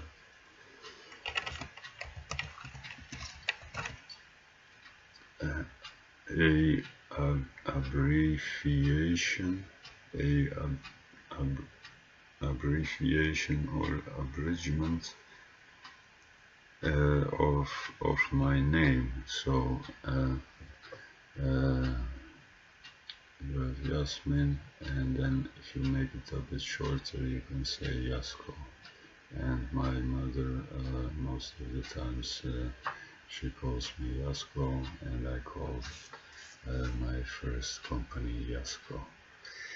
And then I had like made a website, and also some business cards, and I opened like this business account with the bank, so that and also an investment account, so that I could receive money from people, and then invest that into these mutual funds, and then I would pay out return of 10% every year to my investors. And this is my my business card. You see it says Jasco Investments, and on the other side, well, this was like not meant to scare the people or something. It is a phoenix. It's this like bird, mythical bird or whatever, that dies and then it arises again.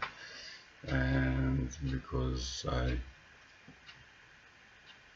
one time I had almost killed myself by taking too much drugs. I was in a coma for a couple of hours, and then I woke up, and so it was a bit like the phoenix. So yeah, that's why I had it on my business card. There is like like I said, it is important that a company is registered at the Chamber of Commerce, so that you know that it is like a real company and a legit company. And you can also like order at the website of the Chamber of Commerce. You can order like this sheet of information about that company, where it is, what it does, and who the owner is, and so on. And if you stumble upon a company that doesn't have like a number of the Chamber of Commerce, then you cannot like find that information about it and from who it is and so on. I'm also like going to show you this. If you go to the Chamber of Commerce and you start, or you say you found your own company, then and you sign for it, then you get like this registration proof. You get yeah, well, one little moment. I'm going to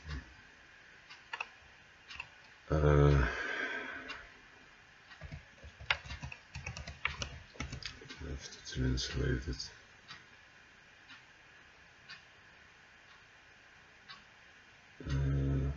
Like a summary of your registration, or an overview of your registration. So I will show you that, if you can hold on for a second. Well, if you are there at the Chamber of Commerce, you also get like this folder, and with some information that can be useful to you for things concerning your company. And here you see the logo of the Kamer van Koophandel, which means the Chamber of Commerce here in the Netherlands.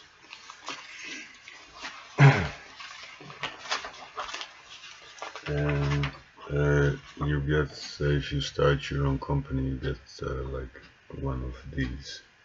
And this is your overview of the overview of your company and your registration. And here it says handelsnaam, so the name like of your company. And here you see Jasco, so that was it. Then you also see the date somewhere on it. Oh, here. the 17th December 2012. And you'll also see eigenaar, which means owner, and there you see my name. You first see my last name and then my first name, my date of birth and my address and so on it. So there's there you have the proof, if you will, that I started my company. My first one then in 2012.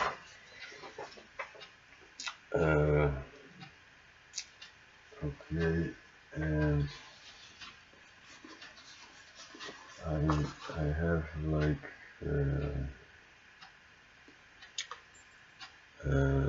a few more things that you might want to see. Just hold on for a little second.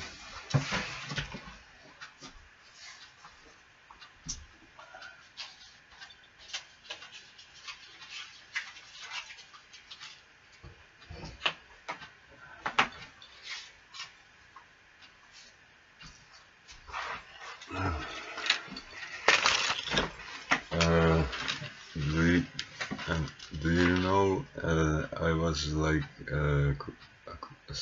some time ago I was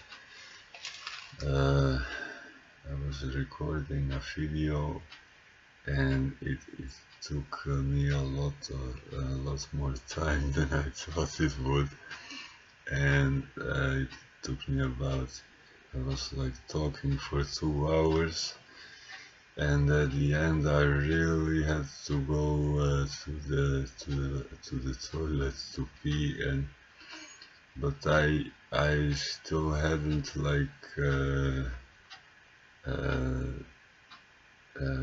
I hadn't finished what I was going to say, and I had to go to the toilet really bad to pee, but I also wanted to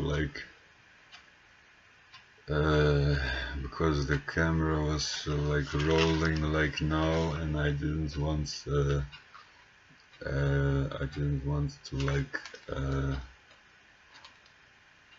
stop it, so that I would have to do the whole thing over again.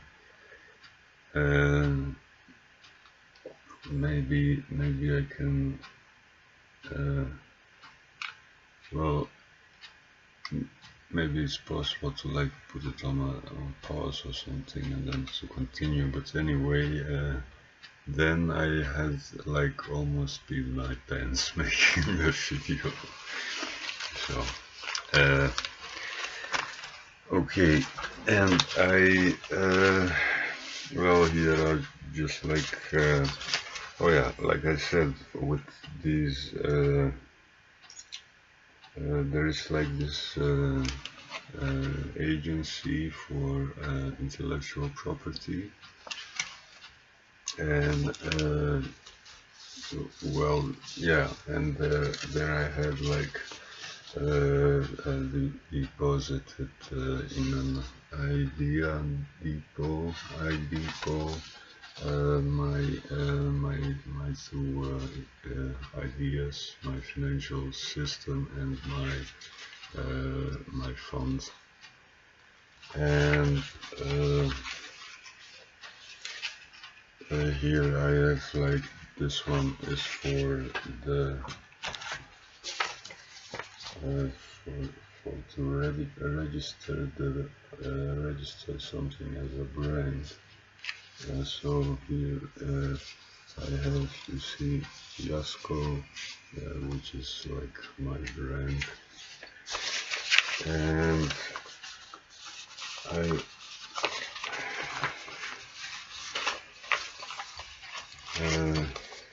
also have that eventually I went to this other agency, and then had applied for a patent also. And here is the flyer that I had made for my first company, and there were like two different portfolios that you could choose from. One was like a bit defensive with less risk, and the other was offensive with a bit more risk, but return, annual return would also be greater. And we, Yasko, the company, would then invest in businesses and companies who offer products and services which are always needed and used by people, like food and drinks and clothing and furnitures and this utilities, you say, it's energy, gas and electricity, insurances and oil, electronics and so on. So that was my first flyer, and here we have like, yeah, I was trying to like make an more elaborate like a folder or a little like a booklet with information about the company and about the investments and so on. And I was like planning to partner up with all of these other companies to be stronger together and to like a bit cross promote and so on. And here how the like how the portfolio would look like. Here you have like bonds and 4 different ones, and here you have the investments by region, so by, well, actually by continent. So here you have Asia, Europe, Australia, the America, the United States and Africa. And here you have then the stocks and the bonds and the mutual funds and so on. And here there are some companies that we would invest in or directly or indirectly through these mutual funds. And here this would like be like some other services that we could offer next to the investing for clients.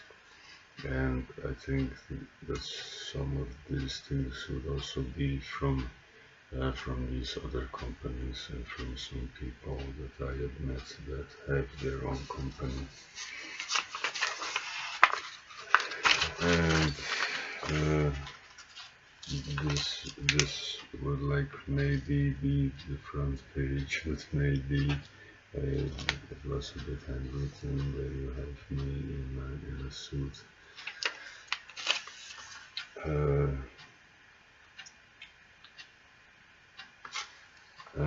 That was like a while ago. Okay, and now yeah, I can like show you about maybe 2 more things, if that's okay, if you are still with me, if you are if you haven't like fallen asleep yet, I'll be right back.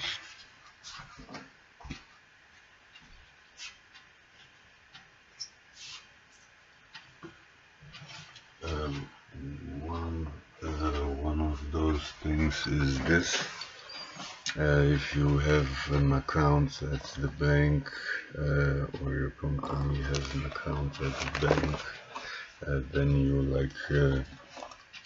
monthly receive these overviews of your account. And here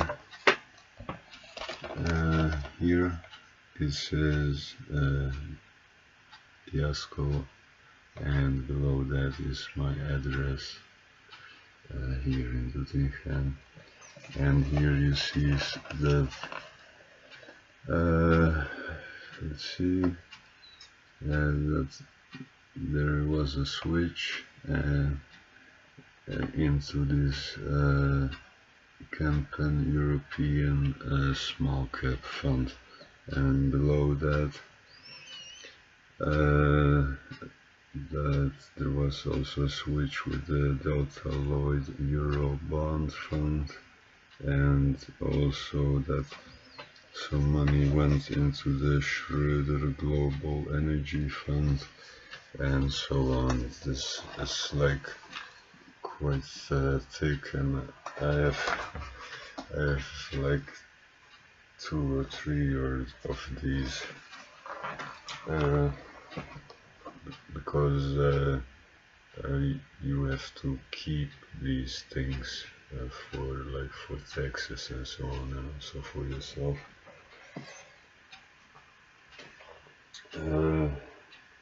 Yeah, and here also at the top you see beleggen, which means investing, and zelf op de beurs, that you do it yourself on the stock exchange, and you see Jasco below that. I hope that you can see it. So and then yeah, just one more thing.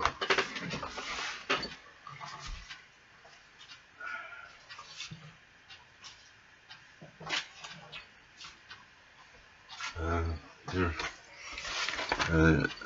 I did promise to pay out 10% to my investors. I eventually found 4 clients, and this was a letter to one of them telling him that the return on his investment was paid out to his account, and there was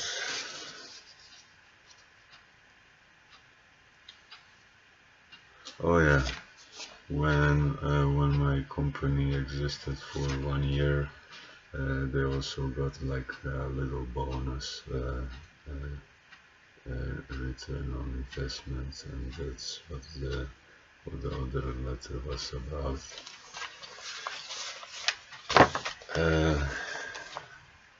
So there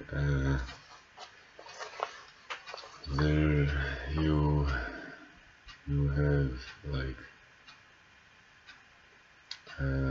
my experience with finance, and also my knowledge and my study and so on.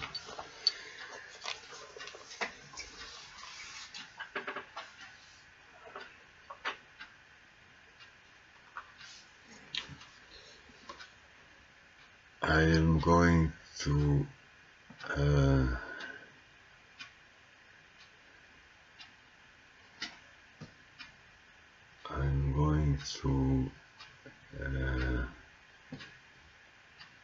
to try out if it's possible to like put this recording on a pause, and to go to the bathroom and to have smoke some tobacco and then to return and continue. And if that is not possible, then I will just make another video and proceed from here. Proceed in the second video, and I will post them both so you can see them both. So anyway, thank you very much for listening to me and taking your time to listen to me for quite a long time.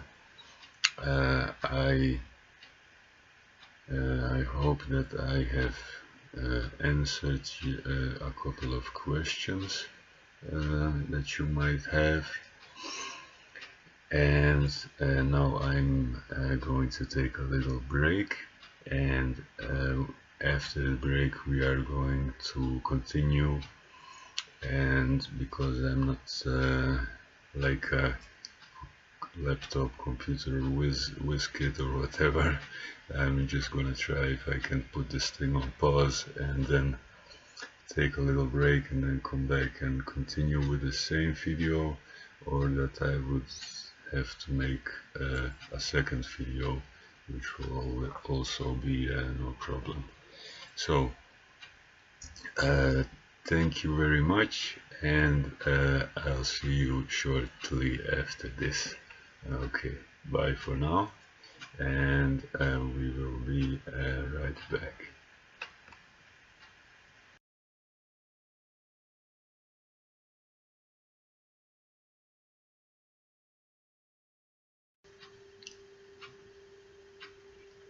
Hey, this is Jasmin again. Thank you for joining me. I've taken a little break, and now I'm back, and we can continue in the first part of this video, and that we have named the Your Money Expo. I have answered like two important questions. The one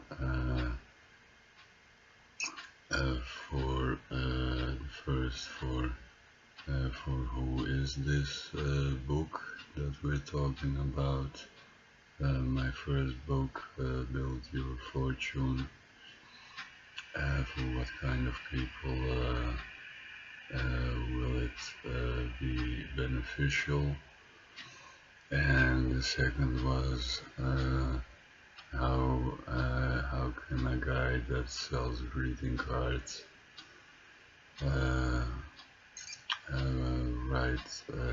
write such a book about finances?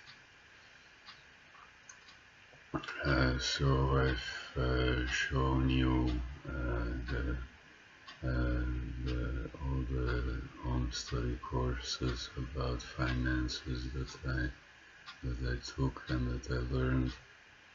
I've shown you like more than 20 books about finance and about investing that I've read.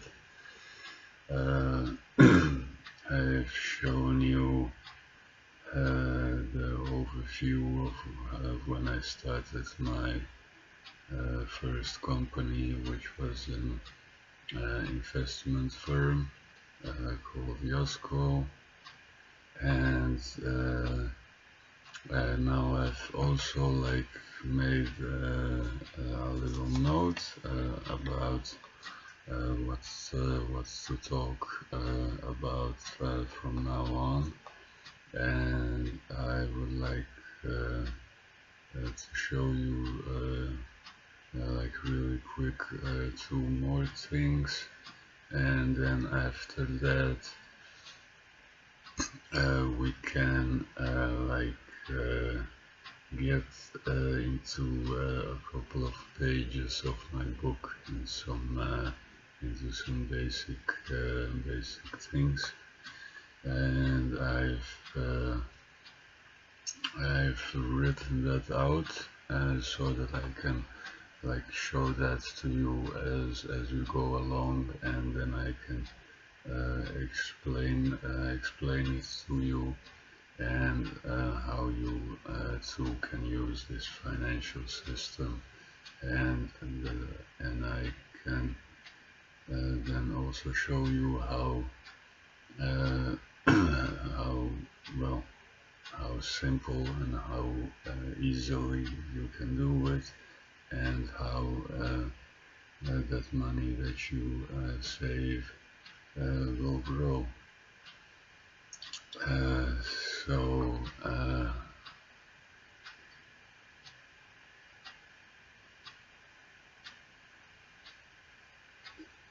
and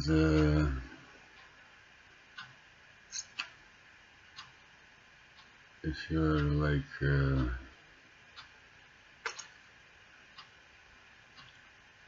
maybe wondering about my videos, that in them I'm not really selling you anything, well, I earn my living by selling greeting cards door to door, and my book writing is like a thing on the side that I do. So it's like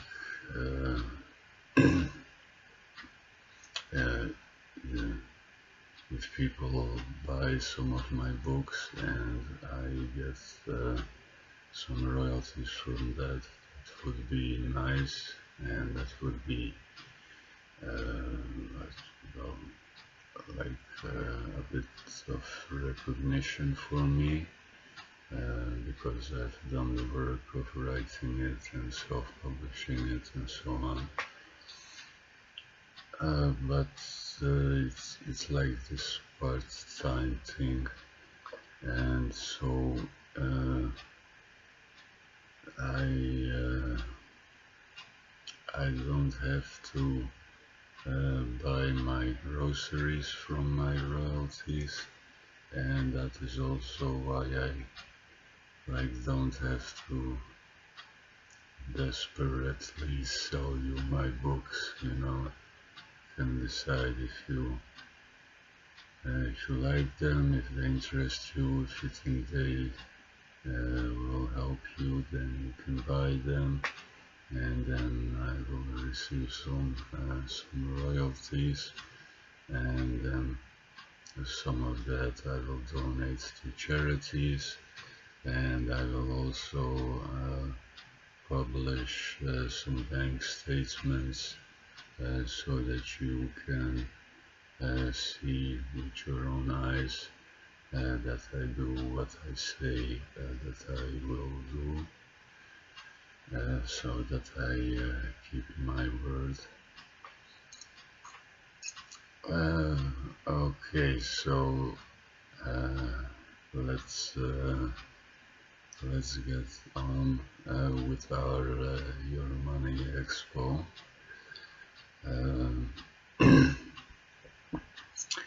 Yeah, I've shown you how I got my knowledge about money and about finances, and how I got my experience, and that was from investing for myself, and after that also investing for other people as a company. And I've shown you those letters in which I did what I promised. I paid out the 10% return or yield to my investors, and also a little bit more. but there was like 1600 euros in the portfolio, and if I would like make 20% profits on that, that would only be like 320 euro, and half of that, the 10%, I would have to pay out to my investors, and then I would only have like 160 or maybe 100 euros left. And as you can imagine, for a whole year that is not a lot, so I could not like make a living out of that. And that is because well, there are two reasons for that. Well, obviously the system that I used to invest my clients' money on my own, it works. Otherwise I could not have paid out the 10% that I promised, the annual return to them. But I did not like have a clue about selling or about marketing. I've shown you that the flyer that we had, that I had made it myself, and those two things, selling and marketing, are very much necessary to attract new customers and new clients and so on. But I was not very skilled at those two things so many years ago. So after maybe 2 or 3 years, I had to like close that company, and that was like really devastating for me, because I loved it so much, and because it had so much potential and so on.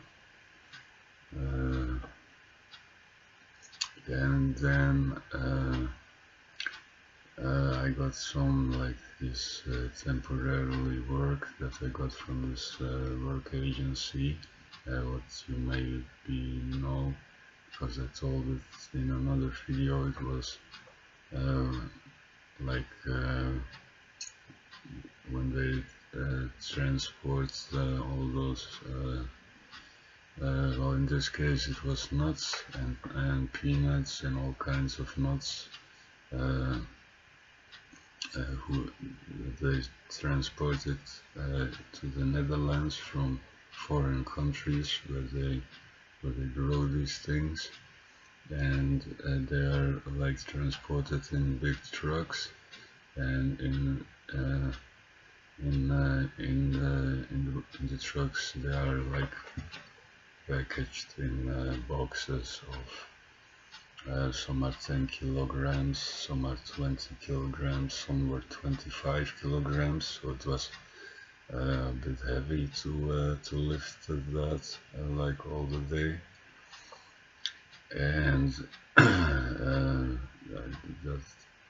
that work did not like make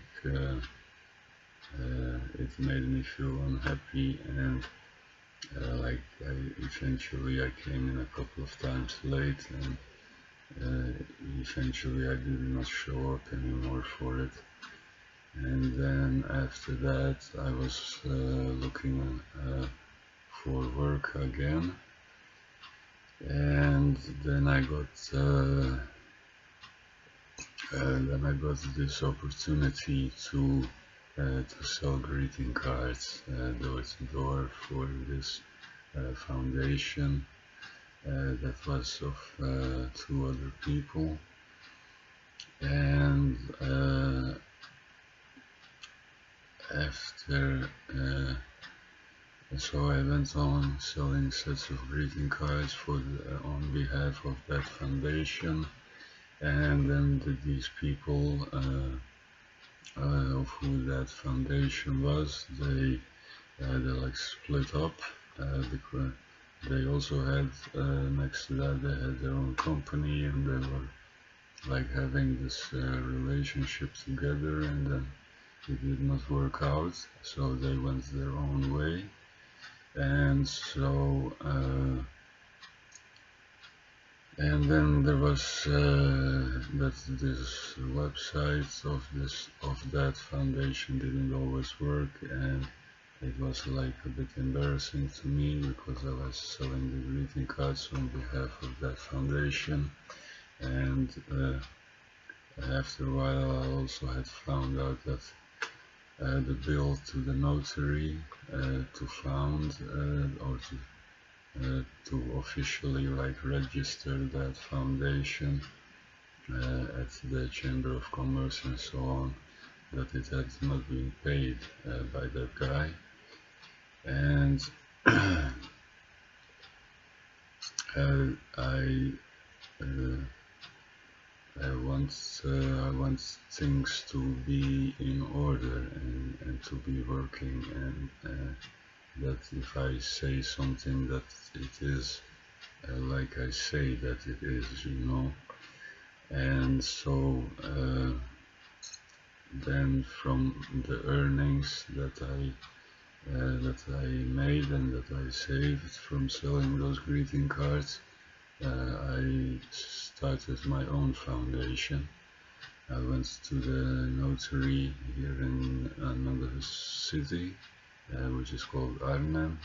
It's about, well, like 45 minutes from here, or maybe half an hour with the train.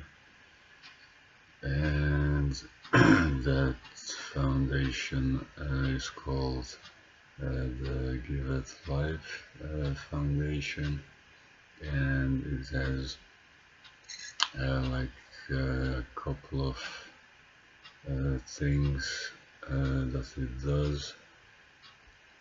So it's, one of them is to make an effort to help the people who are homeless, and one of them is to help some people who are like in an area where a disaster has happened, like maybe a earthquake or a tsunami or whatever. And then if and also for like special cases, and a special case could like be a lot of things, but what I did like 2 times on behalf of this foundation which I founded, for which I made a website that worked and so on, and for which I did pay the bill to the notary, so that it was registered at the Chamber of Commerce and so on, so that everything was in order and everything was right and working, and so that if I say something about it, that for example, you can go to this website, find out more, then the website is working, you can go there and you can find out more, and all the things, you know. So and then we like I had said in this in another video, there in our province there is probably maybe in the whole country there is like these rules for raising money for charities, if you do it like door to door. And one of those is that there are only certain periods of time that you can do that, like from Monday until Saturday, and then from like 9 o'clock in the morning until 6 o'clock in the evening. And also one of those is you would have to apply for like a permit at at the local government agency here. And if you get one, then you are only allowed to like raise money door to door for the charity for two weeks in a whole year. And this like selling the greeting cards door to door would be like a training for me to learn to sell, to learn the sales systems, and so that I could eventually go door to door and sell the people to shift from their current supplier for gas and electricity to another one, which would be like a bit cheaper for them, so that they would save money like every month on their utility bills. So that was like the goal, and while I was selling greeting cards door to door for on behalf of my charity that I founded, I was like not completely aware of these rules, and so I was like selling for it, I don't know, maybe a couple of months while you are only allowed to sell for a charity like 2 weeks in the year. And then the police had came here and they say, well, these are the rules and you cannot do it like that way. And then I said, well, I decided, well, that's fine. I had, in the meantime, I had already went to the Chamber of Commerce again, and I founded or started my second company, which is the establishment hierarchy, as we say, because we do a bit more than just sell stuff like an ordinary company. And so from then on I just went on selling the greeting cards on behalf of my company, which we now call the establishment hierarchy, and a part of the profits, part of the proceeds, we always donated to a number of charities. And I still do that now. It is I started in September the 1st in 2015, and now we are so on September the 1st 2016 it was 1 year in existence, and in 2017 it was 2 years, 2018 3 years, and so now this September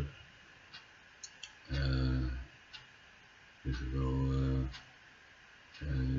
will exist for the 4th year.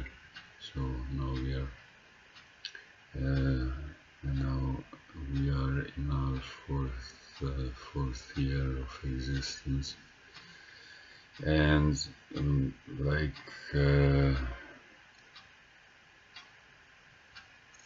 maybe 3 years ago, 2.5 years ago, even longer, when I was like making the website for my company, for the second one, well, there are these companies that offer this service, and with that you can like very easily with an editor create your own website, but you still like have to write everything, so like how you greet the visitor, welcome or hi, welcome on website. We are a company hierarchy or establishment hierarchy in this case, and we do this, this, and this, and we can do this, this, and this for you, and so on. And then you have like a page where they can reach you, contact page, and then you have a page of your products. And if you really like persuasively describe your product, then someone might be persuaded to order something from you. And because we were like maybe in the second year or so, or after 1 year, I had like the website was ready, and I know that people were visiting it, because when I go selling door to door, I hand out as many business cards as I can, so that the people where I work and where I visit them, so that they always know who is working, who is visiting them, who is selling to them, who is from which company, and what the address is, and what the website is, and so on. And then I thought to myself, well, it's like a year passed or so, and like no one has ordered anything. All our sales came from the door-to-door selling, and there are other companies who also sell products, and some of them even sell greeting cards, and they like do have orders that people visit their website and then they order something from them. And I also wanted to have that. So I thought to myself, I got to get better at this copywriting, which is selling, but then selling in print, you might say, selling with your with what you write. And I was reading a book about that, which is called the Elements of Copywriting, and in that book there is something that he says, and it's like but I still remember it. I was like lying in bed, and I was reading the book, and there was it was something like most people know that just from like working and saving and a bit of investing also, they won't like get rich, or it was like most people know that just from working and their whole life and saving money, they won't like get rich, something like that, and that they like needed like a guide or a system or a guide that would help them to achieve that goal. And then I thought to myself, oh, I